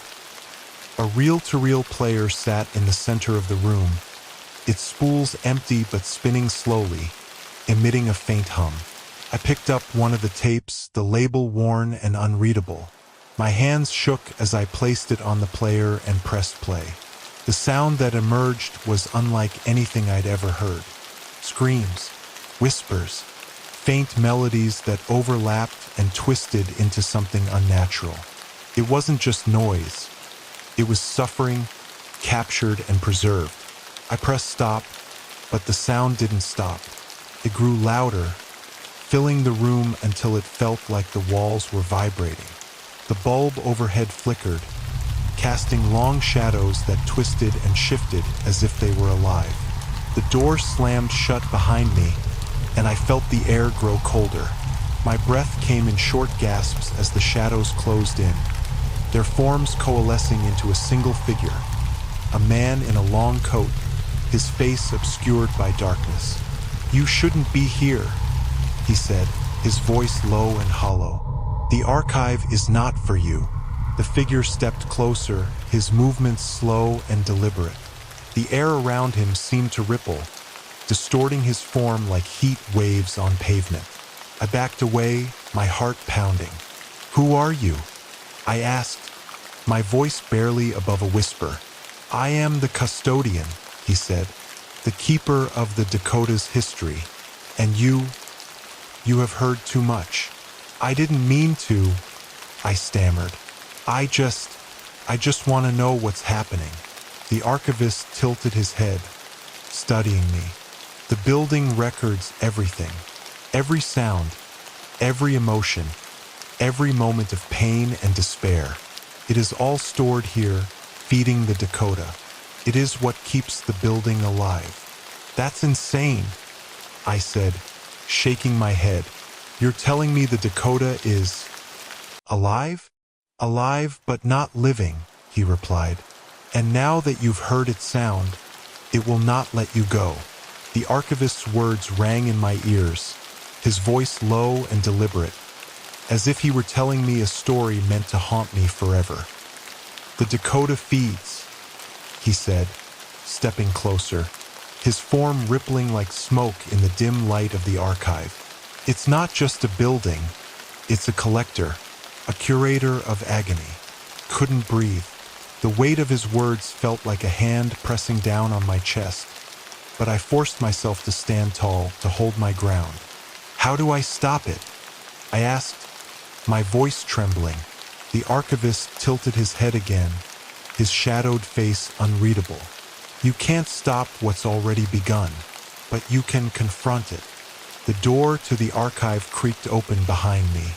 The hallway beyond was darker than it had been, the flickering sconces casting eerie, uneven light. I turned back to the archivist, but he was gone, vanished into the shadows as if he'd never been there. The whispers beckoned me now, louder and more insistent, guiding me deeper into the Dakota. My heart pounded as I followed them, clutching my bag like it could somehow protect me. The corridor seemed to stretch longer with each step, the walls closing in, the air growing colder. At the end of the hall, a door loomed, massive and ancient, its surface carved with strange, twisting symbols. It was slightly ajar, and from the space beyond came a sound, a low, vibrating hum that seemed to resonate in my bones. I pushed the door open. The room was vast, far larger than it should have been. The walls were lined with shelves, each one packed with ancient vinyl records, tape reels, and battered recording devices. But the centerpiece of the room, the thing that made my breath catch in my throat, was the machine. It looked like a massive, grotesque phonograph, its horn tarnished and dented, its base covered in engraved runes that glowed faintly in the dark. The horn pulsed with light, emitting a sound that was both familiar and alien, layers of whispers, screams, and faint melodies blending into a deafening, chaotic symphony. It was alive. The sound grew louder as I stepped closer, my legs trembling beneath me. I wanted to turn and run, but something kept me rooted to the spot. The machine seemed to sense me, its light growing brighter, its hum shifting into something almost melodic. It was mesmerizing, hypnotic, pulling me in like a moth to a flame. I reached out, my fingers brushing the edge of the horn. The moment I touched it, my mind exploded with images, fragmented memories that weren't my own. I saw a woman crying in the Dakota's hallways, her sobs echoing as shadows closed in around her. I saw a man clutching his chest, collapsing on the marble floor as the life drained from his eyes. I saw children playing in a room filled with sunlight, their laughter twisting into screams as the light dimmed. The machine wasn't just alive. It was feeding on every moment of pain, fear, and despair the building had ever witnessed. It was an archive of suffering, a vessel for the Dakota's insatiable hunger, and I was its next meal. The archivist's voice echoed in my mind. You can't stop it, but you can confront it. My hand brushed against my bag, and I felt the cold metal of a wrench I'd forgotten to remove. My grip tightened around it as anger replaced fear. This machine had stolen from the people who lived here, stolen their peace, their joy, their lives. I wasn't going to let it take mine. I raised the wrench and swung it at the machine's base. The impact sent a shockwave through the room, the runes on the machine flaring bright red before fading to black. The sound wavered, the whispers turning into screams as the machine shuddered violently. The walls began to shake, dust raining down from the ceiling as the Dakota groaned like a living thing. The shelves around me collapsed, records and tapes crashing to the floor, their contents spilling out in a wave of discordant noise. The machine's light grew blinding, and I swung again, harder this time. Let them go! I screamed, the sound of my own voice lost in the cacophony. The wrench struck the horn, denting it, and the machine let out a sound like a wounded animal, low and guttural, vibrating through the floor. With one final swing, I brought the wrench down on the machine's center. The runes flickered and died, the light fading as the machine emitted a piercing wail. The sound was unbearable, like every scream and sob and whisper it had ever recorded was escaping all at once. And then silence. The silence didn't last long. The Dakota groaned again, this time louder, its walls cracking and splintering as if the building itself were coming apart. The floor beneath me buckled, and I stumbled, catching myself on the edge of a fallen shelf. The machine shuddered one last time before collapsing in on itself, its remains crumbling into ash. The room began to fade, the shelves and walls dissolving into darkness. I turned and ran, the hallway ahead of me stretching and twisting as the Dakota fought to keep me inside. The elevator was waiting when I reached the lobby, its doors open, its light flickering. I threw myself inside and slammed the button for the ground floor. The ride down was a blur of rattling walls and flickering lights, the building's groans growing fainter as I descended. When the doors opened, I stumbled onto the sidewalk, gasping for air.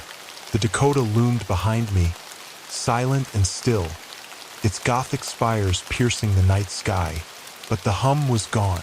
The sound that had haunted me was gone, or so I thought. The Dakota's massive iron gates creaked shut behind me as I stumbled onto the sidewalk. The cool night air stung my skin, but it felt like freedom after the suffocating weight of the building. My legs trembled, and I collapsed onto the curb, gripping the edge of the pavement as I tried to steady my breathing. For a moment, everything seemed normal.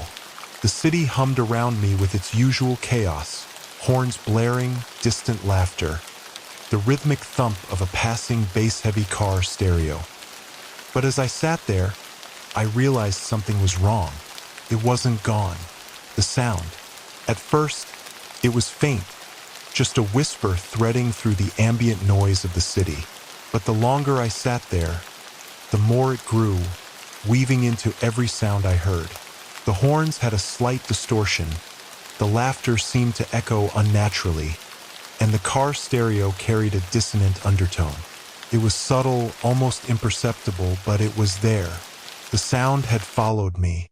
I stumbled to my feet and hurried toward the subway station. My reflection in the windows of passing shops looked pale, haunted. When I finally descended the stairs to the platform, the familiar screech of the arriving train made me flinch.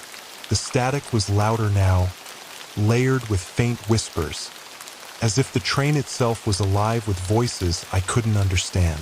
Over the next few days, I tried to pretend nothing had happened. I buried myself in work, avoiding Carmen's questions and staying up late to edit projects I couldn't focus on. But the sound was everywhere. In my headphones, in the hum of the fridge, in the hiss of the shower. It had infected my world, turning every familiar noise into a reminder of the Dakota. It wasn't just me. On the third day, the news broke. Residents across the city were reporting strange phenomena. Static interruptions in their devices, unexplained whispers in the dead of night, even auditory hallucinations that left people shaken. One woman claimed to hear her deceased husband's voice on her baby monitor. A construction worker said the jackhammer he used emitted not just vibrations but faint screams. The city was unraveling. Carmen noticed my descent into paranoia. She found me one night sitting on the floor of my bedroom, my laptop glowing in the darkness. The same track was playing on repeat, an ambient piece I'd been hired to edit weeks ago. I was trying to isolate the static, convinced I could filter it out. But the longer I worked, the more distorted the track became, until it was nothing but a chaotic blend of whispers and screams. "Amira," she said, crouching next to me, her voice laced with worry. "You need to stop. This isn't healthy." I shook my head, my fingers trembling over the keyboard. "You don't understand. It's everywhere. It's in everything. It's not real," she said, placing a hand on my shoulder. "You're just stressed. You need to get out of the city for a while." "I can't leave," I snapped, my voice sharper than I intended. "If I leave, it'll win." Carmen stared at me, her brow furrowing. "What will win, Amira? What are you even talking about?" I couldn't explain it to her. How could I? She hadn't heard it. The hum, the whispers, the sound that had embedded itself in my very existence. She hadn't seen the machine, the archive, the Dakota feeding on the city's pain. I couldn't stay away.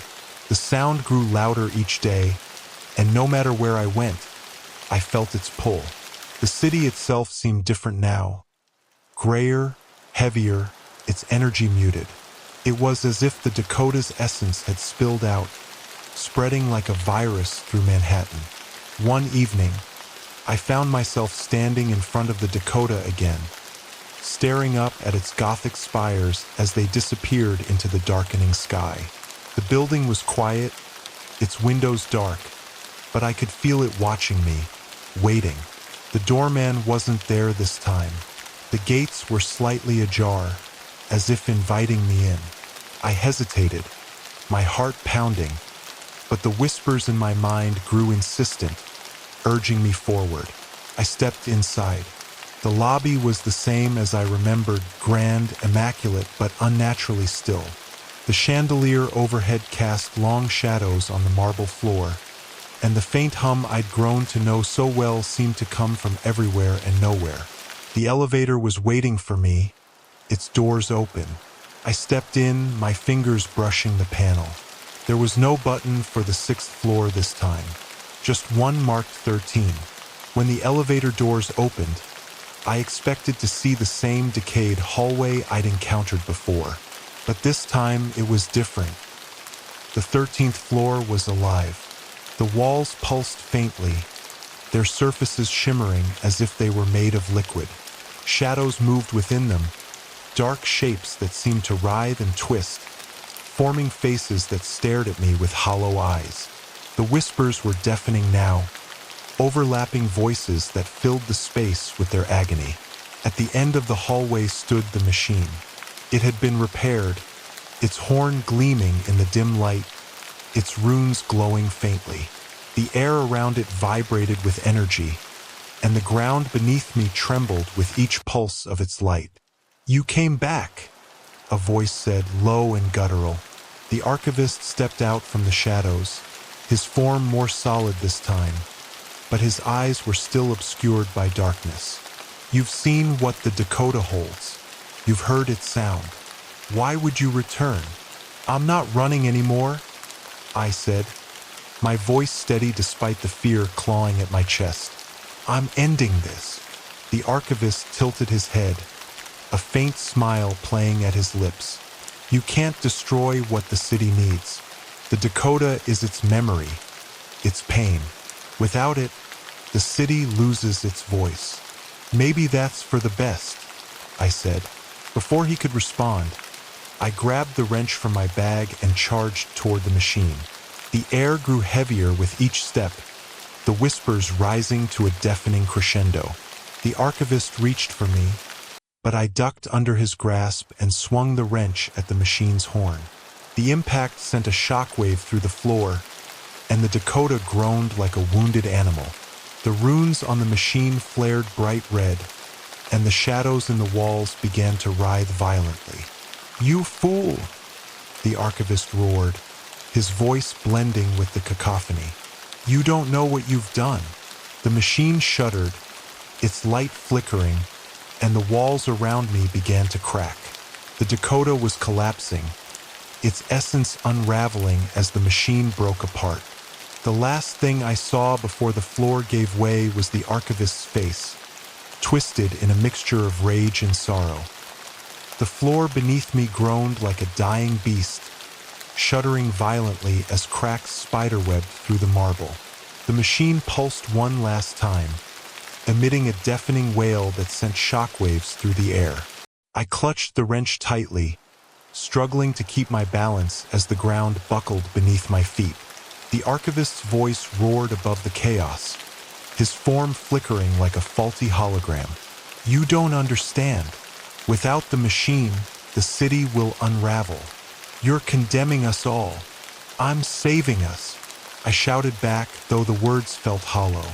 My ears rang from the machine's dying wail, the sound twisting into an unbearable crescendo. I swung the wrench again, smashing the machine's base, and the light in its runes flickered and died. That was when the walls began to bleed. Thick, dark liquid oozed from the cracks in the walls, pooling on the floor as the Dakota groaned louder. The shadows writhed frantically, their forms disintegrating into smoke as the building shuddered violently. The archivist lunged toward me, his face twisted in rage, but the floor gave way beneath him, swallowing him into the abyss below. I didn't wait to see what happened next. I turned and ran, the wrench clattering to the ground as I sprinted toward the elevator. The hallway twisted and warped around me, the air thick with static and heat. The sound was everywhere now. Screams, whispers, and faint, discordant melodies blending into a chaotic symphony that made it hard to think. When I reached the elevator, the doors opened on their own. I stumbled inside, slamming the button for the lobby. The Dakota roared in protest, the walls shaking as the elevator began its descent. I clung to the railing, my breath coming in short gasps as the sound grew louder, as if the building itself was chasing me. When the doors finally opened, the lobby was unrecognizable.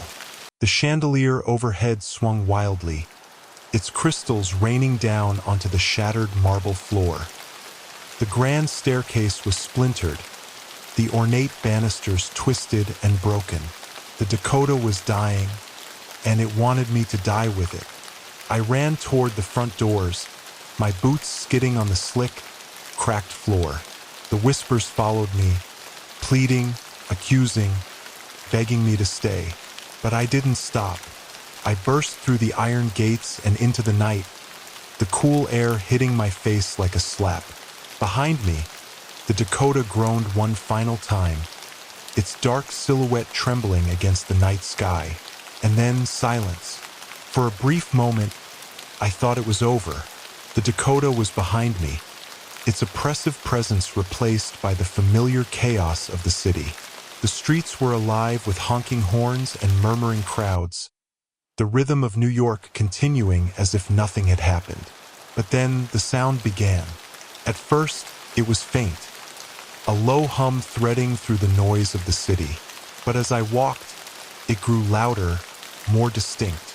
The whispers were back, weaving into the ambient noise, layering themselves over the rhythm of life in New York.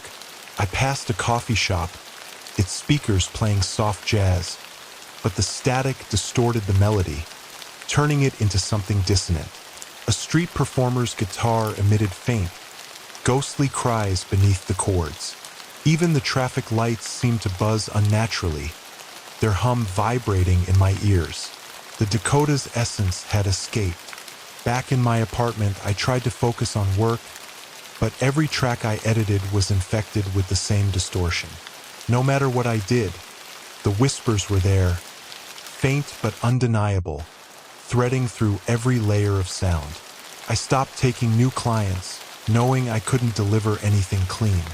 The city itself was tainted, its soundscape forever altered. Carmen noticed the change in me. She found me one night sitting on the floor of my bedroom, my laptop closed, my headphones discarded. I stared at the ceiling, the static in my mind louder than ever. "Amira," she said softly, sitting beside me. "You need help." I shook my head. "You don't understand. It's not just me. It's the city. It's everywhere." She didn't argue, but the look in her eyes said enough. She thought I was losing it, and maybe she was right. A week later, I walked past the Dakota. The building stood as it always had, its Gothic spires piercing the sky. But it was different now, quieter. The air around it was still, almost heavy, and the usual buzz of life in the Upper West Side seemed muted. The windows were dark, the front gates locked. Rumors had spread about tenants fleeing in the middle of the night, leaving behind furnished apartments and unpaid leases. Some said the building was cursed, that no one could stay there anymore. Others claimed they'd heard screams from the upper floors, even though the Dakota was supposed to be empty. I stopped in front of the iron gates, staring up at the darkened windows. For a moment, I thought I saw a figure standing in one of them, a shadowy silhouette watching me. But when I blinked, it was gone. 2 days later, I received an email. The subject line read, "Follow-up commission opportunity." The message was brief, offering a substantial sum for another soundscape project. The address was familiar. 13th floor, the Dakota. I stared at the screen, my hand hovering over the delete button, but something stopped me. The faint whispers in my ears grew louder, more insistent, urging me to reply. I closed my laptop and sat in the dark, the sound filling the room. The Dakota wasn't finished with me, and deep down I knew I wasn't finished with it either. Story 4. The city never stops. Sirens echo down the avenues. Lights flash endlessly against the skyscrapers. and people move like currents in a river, all rushing somewhere, always somewhere. For the past 13 hours, my somewhere had been the ER at Bellevue Hospital in Manhattan. Now, at 2 a.m., my shift was finally over, but the city's rhythm still pulsed through me. I rubbed my eyes, sore and red from staring at charts and patients all day. My scrubs clung to my skin, damp from sweat and the perpetual anxiety of saving lives, or failing to. The night shift always brought the worst of it. Accidents, overdoses, and the chaos that spilled out of the city's shadows. But tonight, one case had stuck with me more than the others. Kara Moore. She'd come in just before my shift ended, carried in on a stretcher by two paramedics who looked as exhausted as I felt. Young, late 20s, physically healthy, at least on the surface. But her eyes told a different story. Wide, bloodshot, and darting around the room like she was being hunted. She clutched at my arm as I examined her, whispering things that didn't make sense. They're screaming. I can hear them. They're trapped. Please, you have to help them. When I asked her where she was before collapsing, she mentioned a name that sent a chill through me, though I didn't know why. The Dakota, she whispered. That's where they took my brother.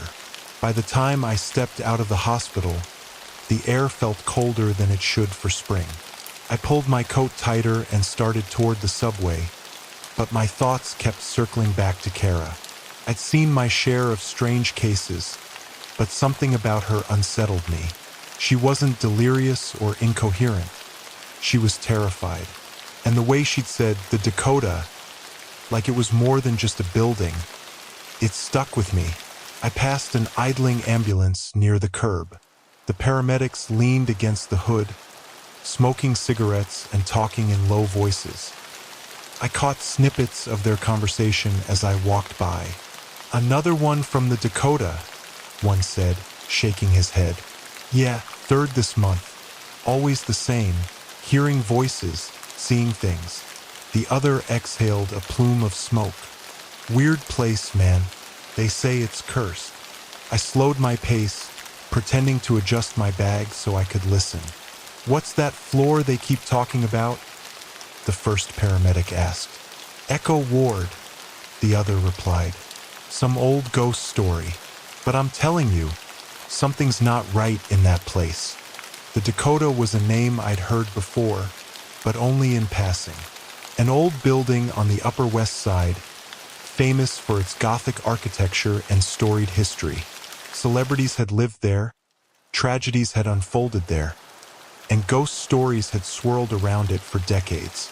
It was the kind of place that felt untouchable, a relic of a New York long gone. I couldn't get it out of my head. The next morning, after only a few hours of restless sleep, I sat at my kitchen table with Kara's chart spread out in front of me. Her vitals were normal, her labs clean. Medically, there was no explanation for her condition, but her words echoed in my mind. They're screaming, they're trapped. I decided to pay her another visit. When I arrived back at the hospital, the ER was its usual chaos. The triage nurse, Marie, shot me a knowing look. Didn't you just leave? Apparently, I don't know how to stay away, I said, forcing a tired smile. I found Kara in one of the quieter observation rooms. She was sitting upright on the bed, her knees pulled to her chest. She looked better than she had the night before, but her eyes still carried that haunted look. Dr. Carter, she said softly when I entered. You came back. I wanted to check on you, I said, pulling up a chair. How are you feeling? She hesitated, her fingers twisting in the hem of her hospital gown. The screaming isn't as loud now, but it's still there, faint like a radio you can't quite tune out.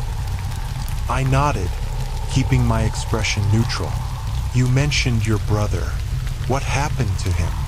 Her lips trembled, and she looked away. He disappeared a year ago. We were both at the Dakota. He said he wanted to see something on the lower floors, something called the Echo Ward. He never came back. Why were you at the Dakota in the first place? I asked gently. She hesitated, then said, "We lived there. Our family's been in the building for generations. But it's not a home anymore. It hasn't been for a long time." Kara's words gnawed at me as I left the hospital. Something about her story felt unfinished, like there were pieces missing that I needed to find. Against my better judgment, I decided to go to the Dakota myself. Maybe I could find something, a record, a clue, anything, that would explain what had happened to her brother. When I arrived, the building was everything I'd imagined. Its Gothic spires loomed against the gray sky, and its stone facade seemed to absorb the light around it. The doorman barely glanced at me as I walked through the iron gates and into the lobby. The air inside was different, thicker, heavier. The kind of air that made it hard to breathe deeply. The receptionist, a tall man with graying hair, raised an eyebrow as I approached. "Can I help you?" he asked, his tone polite but guarded. "I'm Dr. Carter," I said, using my professional voice. "I'm treating a patient who recently lived here. She mentioned something about the Echo Ward. Does that mean anything to you?"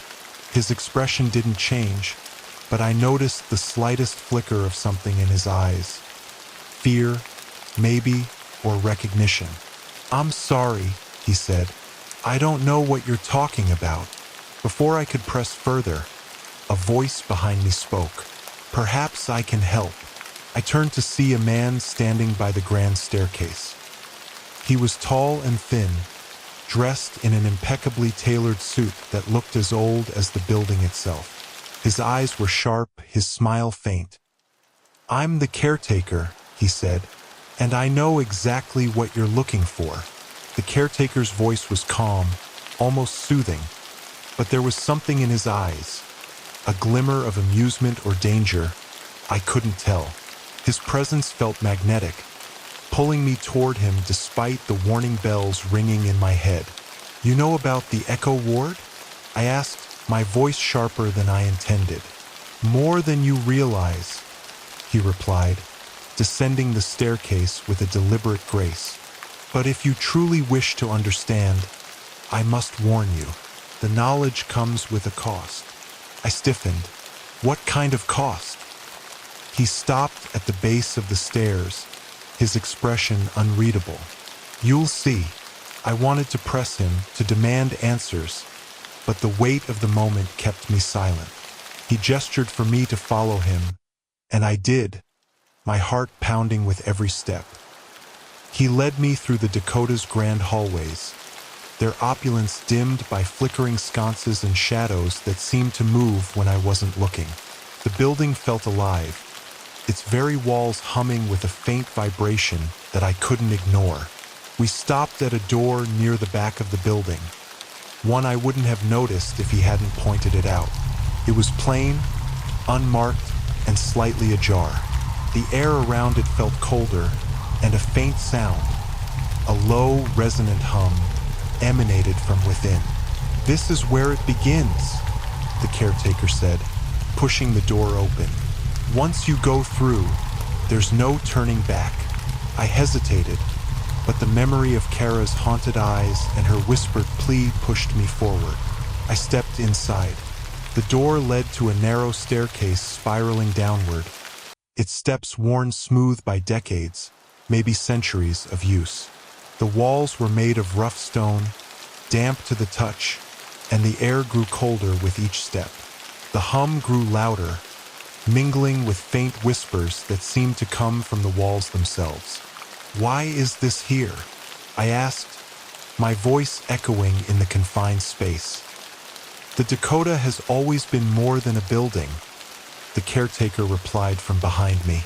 "It's a collector, a repository for the city's pain, its suffering, its echoes."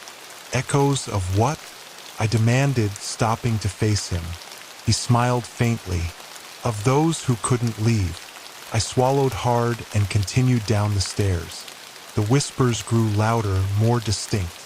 They overlapped, forming a cacophony of voices that seemed to press against my skull. By the time we reached the bottom, my hands were shaking. The staircase opened into a massive underground chamber. It was unlike anything I'd ever seen. A labyrinth of corridors lined with shelves that stretched toward the ceiling. The shelves were filled with objects. Vinyl records, tape reels, old photographs, and handwritten letters. Each item was meticulously labeled, though the language was unfamiliar. "This is the archive," the caretaker said, his voice reverent. "Every sound, every moment of despair and anguish that the Dakota has absorbed is preserved here." At the heart of the labyrinth was a massive chamber, its walls embedded with something that made my stomach turn. Faces, dozens of them, maybe hundreds. They weren't just carved into the stone. They were part of it, their mouths open in silent screams, their eyes wide with terror. I took a step back, my chest tightening. "What is this?" "The Echo Ward," the caretaker said. "These are the ones the Dakota has claimed. Their pain sustains the building, keeps it alive." I couldn't look away from the faces. They seemed to move slightly, as though straining against the stone that held them. My eyes caught on one in particular, a young man with sharp features and a look of frozen agony. Kara's brother. It had to be. "That's him," I said, my voice breaking. "That's Kara's brother." The caretaker nodded. "He ventured too far, heard too much, and now he is part of the building, as they all are." I turned to face him, anger bubbling up despite the fear constricting my chest. "You let this happen. You let these people die." "I don't let anything happen," he said calmly. "The Dakota chooses. I simply maintain the balance." "Balance?" I spat. "You call this balance?" He stepped closer, his expression unreadable. "It's not my place to decide, but you have a choice." "What choice?" I asked, my voice trembling. He gestured to the chamber, to the faces embedded in the walls. "You can leave now, Dr. Carter. Walk away, return to your life, and let the Dakota continue its work. Or you can stay. Sacrifice yourself to free one of them." I stared at him, my mind racing. "Sacrifice myself? You mean you would take their place?" he said simply. "Your essence would feed the Dakota, allowing another to go free." I looked back at the faces, at the young man who looked so much like Kara. The thought of leaving him here, trapped in eternal torment, made me sick. But the thought of losing my own life, of never seeing the sun again, never feeling the air on my face, was just as terrifying. "How do I know you're telling the truth?" I demanded. "How do I know this will even work?" "You don't," the caretaker said. "But the Dakota always honors its bargains." The whispers grew louder, their voices pleading, begging me to stay, to choose. My hands shook as I weighed the decision, my breath coming in short, panicked gasps. I thought of Kara, of her broken eyes and trembling voice. I thought of the lives I'd saved, the lives I'd failed to save. And I thought of my own life, of everything I still wanted to do, everything I still wanted to be. I closed my eyes and took a deep breath. "Let him go." The caretaker inclined his head. "Very well." The pain was immediate and all-consuming. It wasn't physical, it was deeper than that, a pulling sensation that tore at the very core of who I was. I collapsed to my knees, the faces on the walls fading as darkness closed in around me. The last thing I saw was the young man's face, his features softening as he was freed from the stone. When I opened my eyes, I wasn't myself anymore. My consciousness felt suspended, weightless, but tethered to the Dakota in a way I couldn't fully comprehend. The chamber of voices, the oppressive faces etched into the walls, was gone. The labyrinth of shelves had vanished. Instead, I found myself somewhere between existence and nothingness, my thoughts unraveling like threads pulled from a tapestry. I could feel the building breathing, its essence rippling through me. The Dakota was alive in ways no one outside could ever understand. And now I was part of it. In the upper floors of the Dakota, the building stirred, its walls groaning softly like a beast awakening from a long slumber. Kara's brother, Simon, stumbled out of a shadowy corridor into the faint light of the hallway. His steps were hesitant, his face pale, but his body was whole. He blinked as though seeing the world for the first time in years. Kara was waiting just outside the hospital, her hands fidgeting nervously with the strap of her bag. She'd insisted on coming, even though her discharge papers weren't finalized yet. Something had drawn her back here, a gut feeling she couldn't shake. When Simon emerged from the Dakota's front doors, Kara's breath hitched. For a moment, she froze, unable to process what she was seeing. Then, as recognition broke through the disbelief, she ran to him, throwing her arms around his neck. "Simon!" she cried, her voice cracking.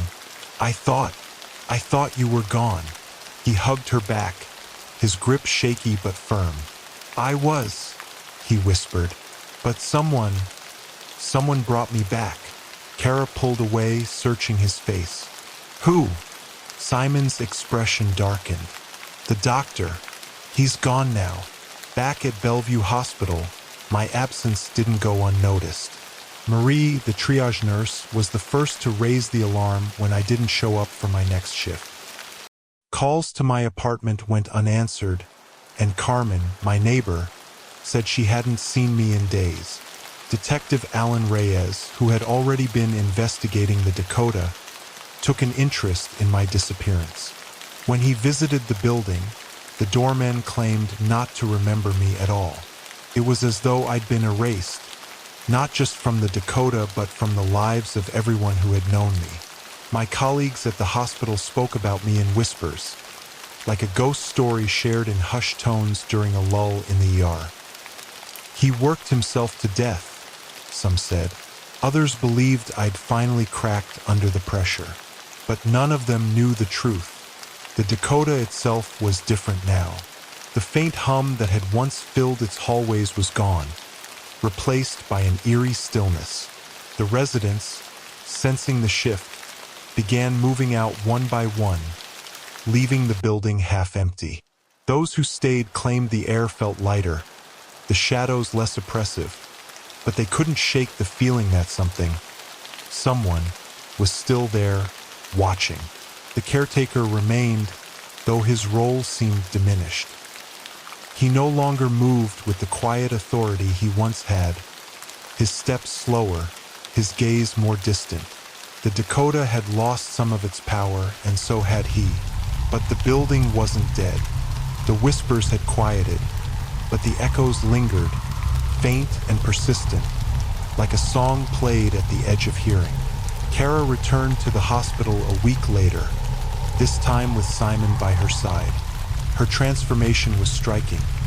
Her once haunted eyes were now clear, and her voice no longer trembled with fear. She spoke to the hospital's counselor about her experiences, framing them in ways that sounded almost plausible. A traumatic event, a brother missing and miraculously found, the healing power of closure. But late at night, when she was alone, she couldn't stop thinking about the doctor who had vanished to bring her brother back.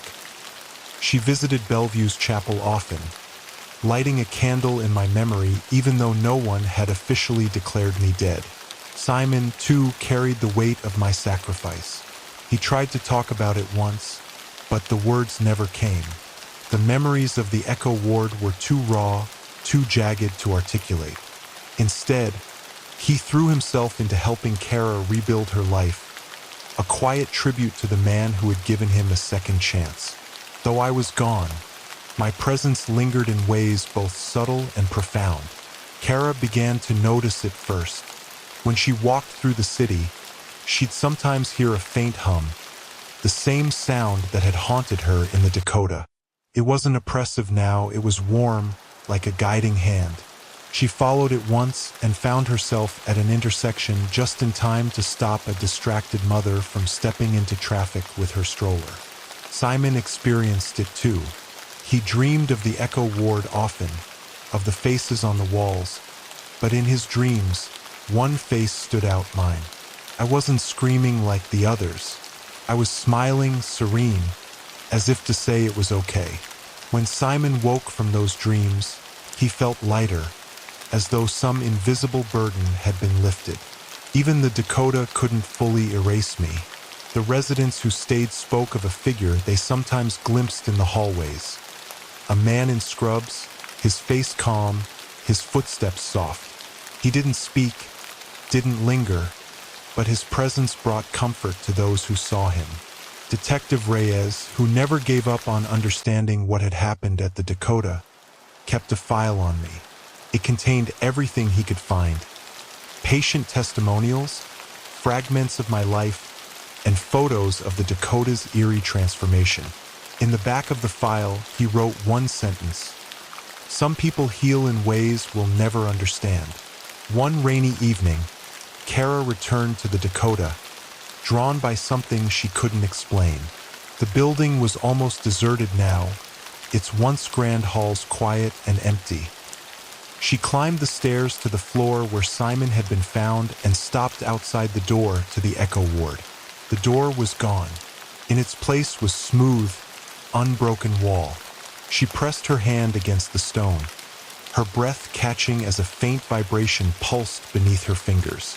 A whisper drifted through the air, so soft she almost didn't hear it. "Keep them safe." Tears welled in her eyes as she stepped back, the echo fading into the silence. She turned and walked away, the faint hum following her like a shadow. The months following Simon's return marked a profound change in Kara. She left her tiny apartment in the Bronx and moved into a modest place in Queens, determined to rebuild her life with Simon. Her once shaky steps grew steady, and the tremor in her voice disappeared. It wasn't just relief, it was purpose. She began volunteering at a mental health center, working with patients who, like her, had experienced trauma. Her own brush with the Dakota became a quiet source of empathy. She didn't share the full story, only fragments. How it felt to hear whispers in the dark, to carry the weight of fear that seemed to have no source. Her patients often left sessions lighter, as if her calm presence had absorbed some of their burdens. But there were nights when the hum returned. Faint and rhythmic, it crept into her dreams, bringing with it glimpses of the Echo Ward. The faces on the walls didn't haunt her now. They seemed to watch her with gratitude, their expressions softening as she moved through her memories. And always at the edge of her dreams was the doctor. For Simon, freedom came with guilt. He'd spent a year trapped in the Dakota, his memories a blur of fear and confusion. The Echo Ward was still vivid in his mind, the faces frozen in torment, the oppressive weight of the whispers, and the doctor who had appeared like a beacon of light in the darkness. He threw himself into work, finding a job at a community outreach program that provided housing for vulnerable New Yorkers. Each case he took on felt like a penance, a way to honor the sacrifice that had given him a second chance. But the Dakota hadn't let him go entirely. He sometimes caught glimpses of shadows in his peripheral vision, faint echoes of the building's power that lingered like a phantom. One night, Simon woke from a dream, his heart pounding. He had seen Dr. Carter again, but this time the doctor wasn't in the Echo Ward. He was walking through the Dakota's halls, his expression calm, his steps purposeful. Simon could feel his presence as clearly as he could feel the cool night air. It was as if the doctor was still there, not trapped but watching, ensuring no one else was claimed. The Dakota itself changed in ways that were both subtle and profound. Its once oppressive air seemed lighter, though the silence that now filled its halls carried an uneasy edge. The residents who remained found themselves drawn to the quiet, even as it unsettled them. Some reported strange occurrences. Lights flickering in empty apartments, faint footsteps echoing through deserted hallways, and the occasional glimpse of a figure in scrubs walking toward the elevator. But these sightings weren't accompanied by fear. If anything, they brought comfort, as if the Dakota's new guardian meant them no harm. The caretaker, now diminished in his role, remained in the building, though his presence was more subdued. He rarely ventured from his quarters, and when residents saw him, he looked older, wearier. The Dakota no longer pulsed with the same energy it once had, its lifeblood dulled by the doctor's sacrifice. Detective Alan Reyes was not a man who believed in ghosts, but the Dakota had changed something in him. The case files on the building piled up on his desk, each one more baffling than the last. Disappearances, unexplained phenomena, and now Dr. Nathaniel Carter. Reyes couldn't let it go. He visited the Dakota often, walking its halls and questioning the few residents who remained. Most had little to say, their answers vague and evasive, but a few spoke of the doctor. "There's a man who comes by sometimes," one tenant told him. "He doesn't say anything, just walks through. He seems kind, though, not like the others." "What others?" Reyes pressed. The tenant hesitated, their gaze darting toward the shadowy hallway. "The ones who used to watch. They're gone now. He must have sent them away." Reyes left the Dakota that night with more questions than answers. But as he walked toward his car, he paused and turned back. For a brief moment, he thought he saw someone standing in one of the windows on the upper floors. A man in scrubs, watching. The Dakota's influence had spread, though its grip on the city wasn't as strong as before. People across Manhattan continued to report faint echoes, static on their radios, and whispers in quiet rooms. But the phenomena were fleeting, more a curiosity than a source of fear. A musician in the East Village recorded a track late one night, only to find a faint hum layered into the final mix. A cab driver swore he heard someone call his name through the static of his radio, though his dispatcher denied saying anything. A child in Central Park claimed to hear laughter in the wind, soft and kind, like someone watching over them. The echoes weren't malevolent now. If anything, they felt protective, like a reminder that the city's pain and resilience were intertwined. Months after her brother's return, Kara found herself standing outside the Dakota again. The building loomed as it always had, its Gothic spires cutting into the gray sky. But this time, the air felt lighter, the weight that had once pressed against her chest now replaced by something softer.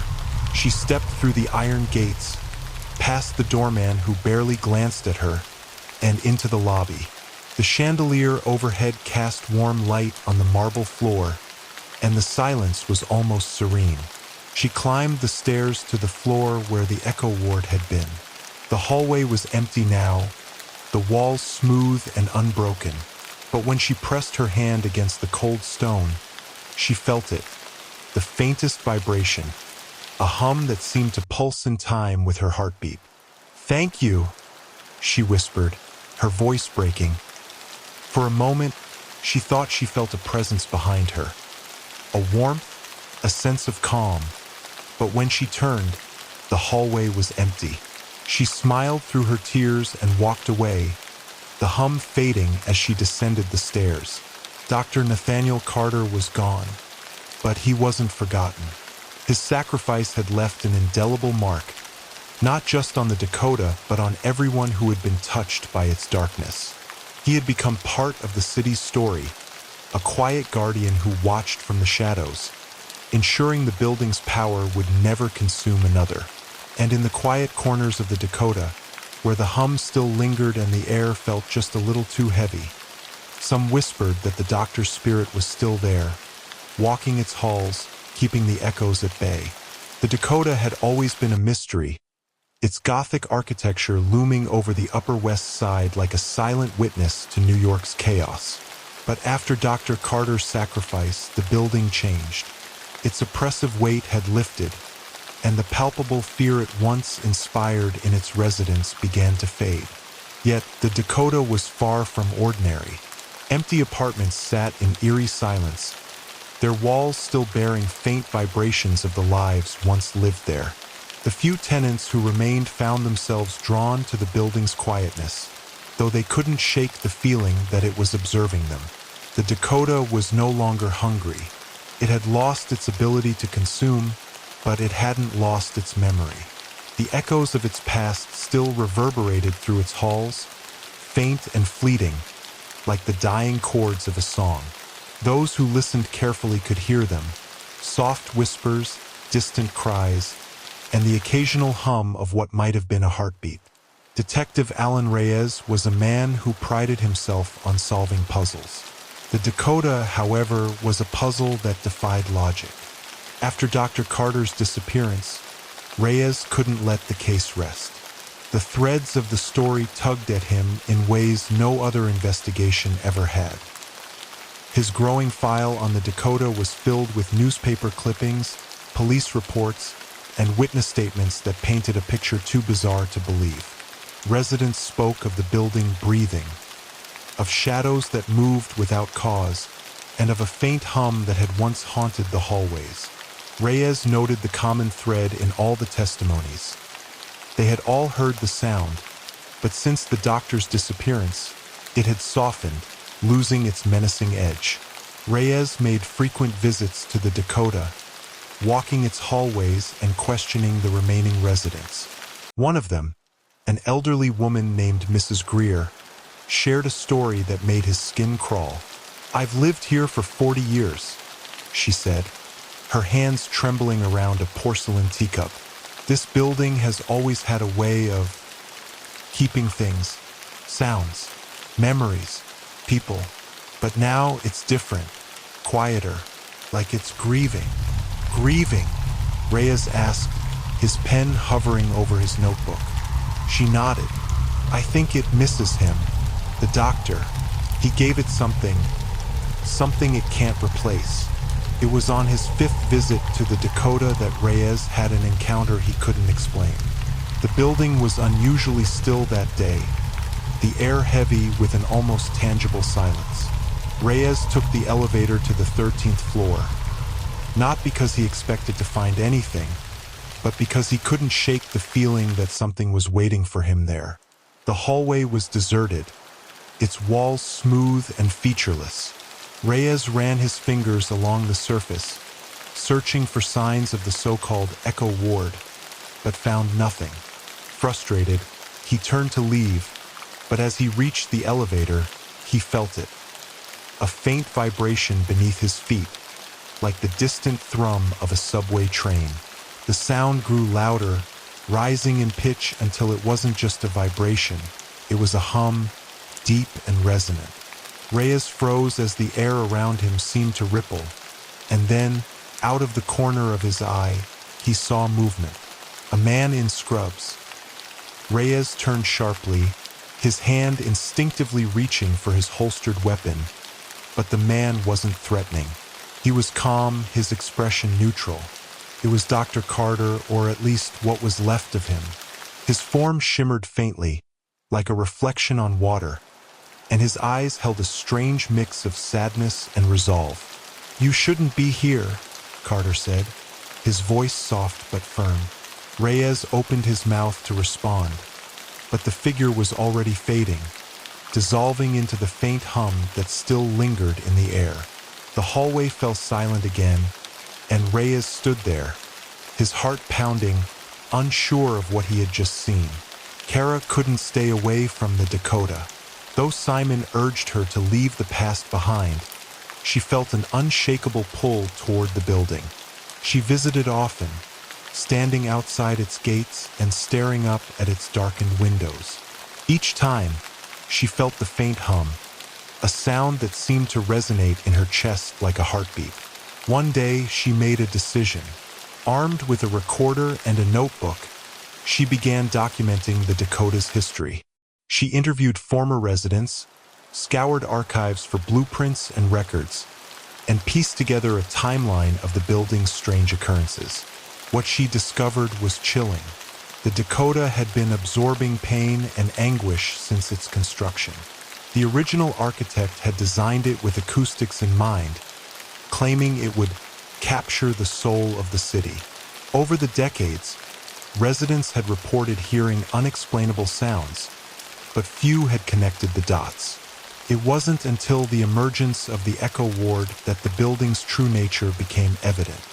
Kara's research culminated in a book, The Heart of the Dakota, a true New York mystery, which became an underground sensation. Though she left out the supernatural details, readers were captivated by her account of the building's strange history and the mysterious disappearance of Dr. Carter. The Dakota stands today as it always has, its Gothic spires casting long shadows over the Upper West Side. But its reputation has shifted. It's no longer seen as merely a luxury apartment building. It's a legend, a monument to the unseen forces that shaped the city. The building's few remaining residents live quietly, aware that they're part of something larger than themselves. Some have embraced the whispers and hums, believing they carry the echoes of lives once lived. Others avoid the hallways at night, unwilling to confront the shadows that still linger. And then there are those who claim to have seen him, the doctor, a figure in scrubs who walks the halls with a quiet determination, ensuring that the Dakota never takes another soul.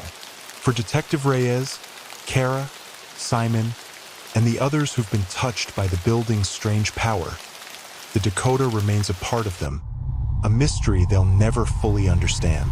But one thing is certain: the echoes may fade, but they never truly disappear. Story 5. Winter had swallowed New York City whole, leaving its streets slick with ice and its people coiled tight like springs. The storm had been relentless for days, painting everything in shades of white and gray. The subway became my lifeline, a thread of warmth and noise beneath the frozen chaos above. But even there, something felt wrong. The usual hum of the train tracks seemed deeper, more hollow. The fluorescence in the tunnels flickered more than usual, casting long shadows that stretched and curled in ways they shouldn't. My name's Julia Ramos, and if there's one thing I've learned about New York, it's that the city never stops moving, like a heartbeat pulsing beneath layers of steel and concrete. But in those days, it felt as though that heartbeat had faltered, leaving behind an eerie stillness. The usual clamor of honking cabs and rushing pedestrians had dulled, replaced by something quieter and far more unsettling. It was as if the city itself was holding its breath, waiting for something or someone to make the first move. I'd been following a story that gripped me in a way few things ever had. It wasn't just a headline or a fleeting mystery. It gnawed at the edges of my mind, creeping into every quiet moment. People were vanishing near the 72nd Street subway station, slipping away as though the city had opened its maw and consumed them whole.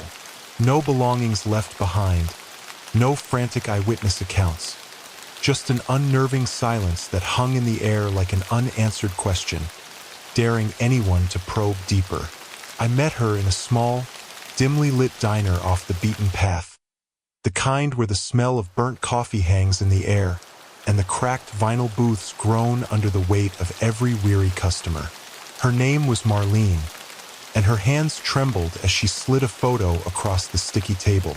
In it, her younger brother Tommy grinned, his eyes sparkling with a carefree joy that seemed impossible to fake. He had this way of making you think everything was going to be okay, she said, her voice barely audible over the clatter of dishes in the background. But then her tone shifted, growing heavier. Tommy had stepped off a train near 72nd Street late one night and vanished. The police had dismissed him as just another runaway in a city that swallowed people whole, but Marlene refused to believe it. He wouldn't just leave, she insisted, her voice cracking. Tommy was afraid of the dark. He'd never wander off alone, not like that. She handed me a second photo, its surface grainy and its edges worn with time, the kind of picture that seemed to hold secrets in its fading ink. A group of men stood rigid in front of the Dakota, the grand building's ornate facade looming behind them like a sentinel from another era. Their expressions were blank, almost lifeless, and the dark folds of their robes melted into the heavy shadows cast by the building's towering archways. I'd walked by the Dakota countless times, always feeling an odd pull, like it didn't quite belong in this world, but had somehow carved out a space for itself. Marlene's voice broke the spell of the image. "Tommy found this in a thrift shop," she said quietly, her fingers tracing the curled edge of the photo. "Just a few days before he disappeared." He said it gave him chills, but he couldn't stop staring at it. The subway conductor I'd tracked down, Marco DeLuca, was harder to pin down. He agreed to meet me in a bar near Queens, his face drawn and his hands never straying far from the glass of whiskey in front of him. "Something's not right with the tunnels," he said, his voice low. "I've been running the same route for 20 years. You think you've seen it all, but lately, it's different." "Different how?" I asked, leaning in. He hesitated, glancing over his shoulder like someone might be listening. "The shadows move down there. I've seen it. Not just flickers, they're solid, like people. But when you look, there's nothing there." He took a long sip before continuing. "And the noises, screams, whispers, it's like the tunnels are alive." Marco handed me an old subway log, its pages creased and smudged with fingerprints. "Every time the lights go out, it's near 72nd. Every single time." Then there was Shanice Patel. She found me after reading my first article. Her email subject line simple, "I'm being followed." When we met at a coffee shop in Tribeca, she looked over her shoulder so often it set me on edge. Her story spilled out in bursts. She'd been having nightmares about the Dakota for weeks. She'd wake up drenched in sweat.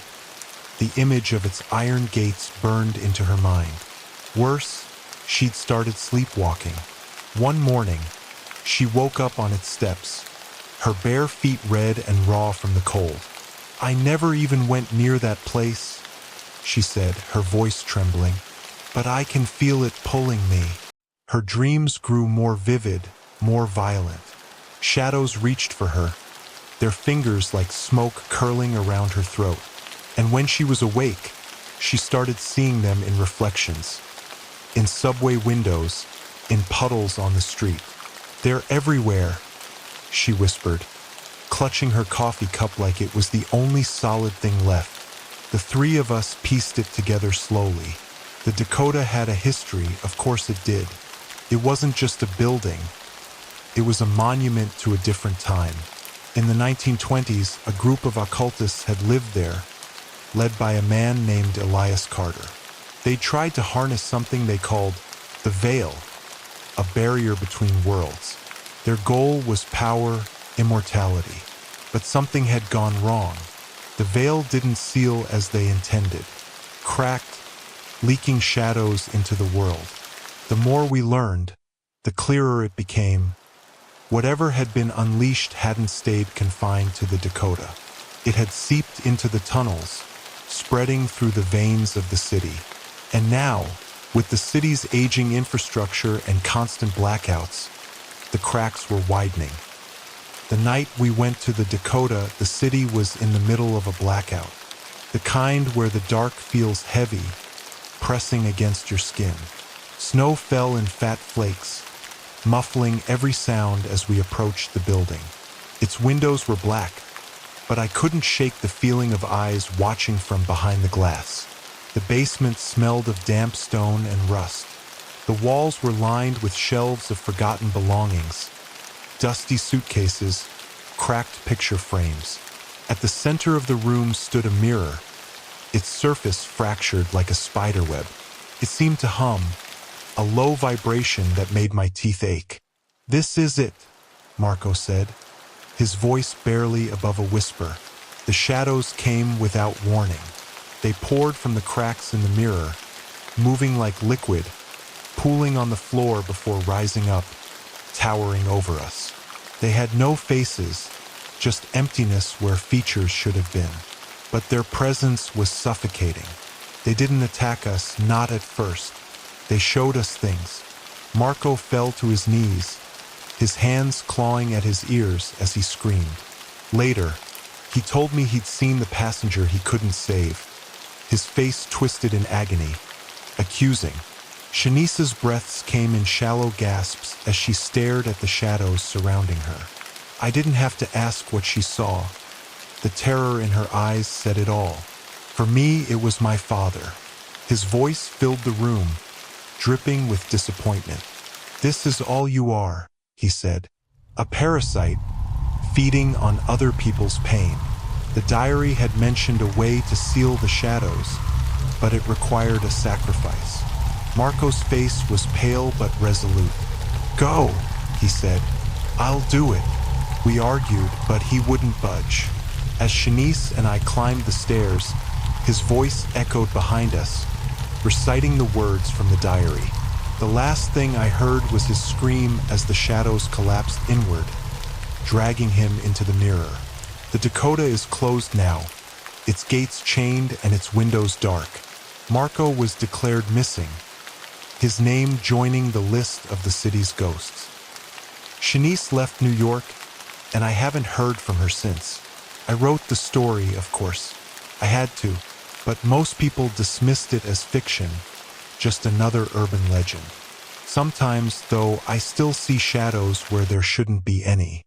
And when I pass the Dakota, I swear I can feel Marco watching, trapped behind that fractured glass. But the story doesn't end there. Months after that night, I started to notice things I'd overlooked before. It was subtle at first. A whisper when no one else was around. The feeling of being followed on quiet streets. I'd catch movement in the corner of my eye, quick and fleeting. But when I turned, there was nothing. One evening, while sifting through old notes in my apartment, I found something I didn't remember taking, a photograph. It was black and white, faded with time. The Dakota loomed in the background, its windows dark and foreboding. In the foreground was a group of people, their faces half hidden in shadow. My breath caught when I noticed one of them. It was Marco, his expression unreadable, his hand resting on the shoulder of a man I didn't recognize. The next day, I returned to the Dakota. The gates were still locked, the windows still dark, but something about the building felt different. The air seemed heavier, the shadows around its base darker. I stood there for what felt like hours, waiting for something. I wasn't sure what, and then I saw it. In one of the upper windows, a faint glimmer of light. It wasn't much, just a flicker, but it was enough. Enough to remind me that the Dakota's story, Marco's story, wasn't over, and neither was mine. I turned away, the weight of the city pressing against me. The crunch of my boots on the icy pavement seemed unnaturally loud, the sound echoing off the silent buildings. As I walked, every nerve in my body prickled with the sense of being watched. I quickened my pace, my breath misting in short bursts, but the unease clung to me like a second skin. The shadows were there, just at the edge of my vision, stretching and shifting with a silent, dreadful persistence, their whispers curling around me like tendrils of smoke.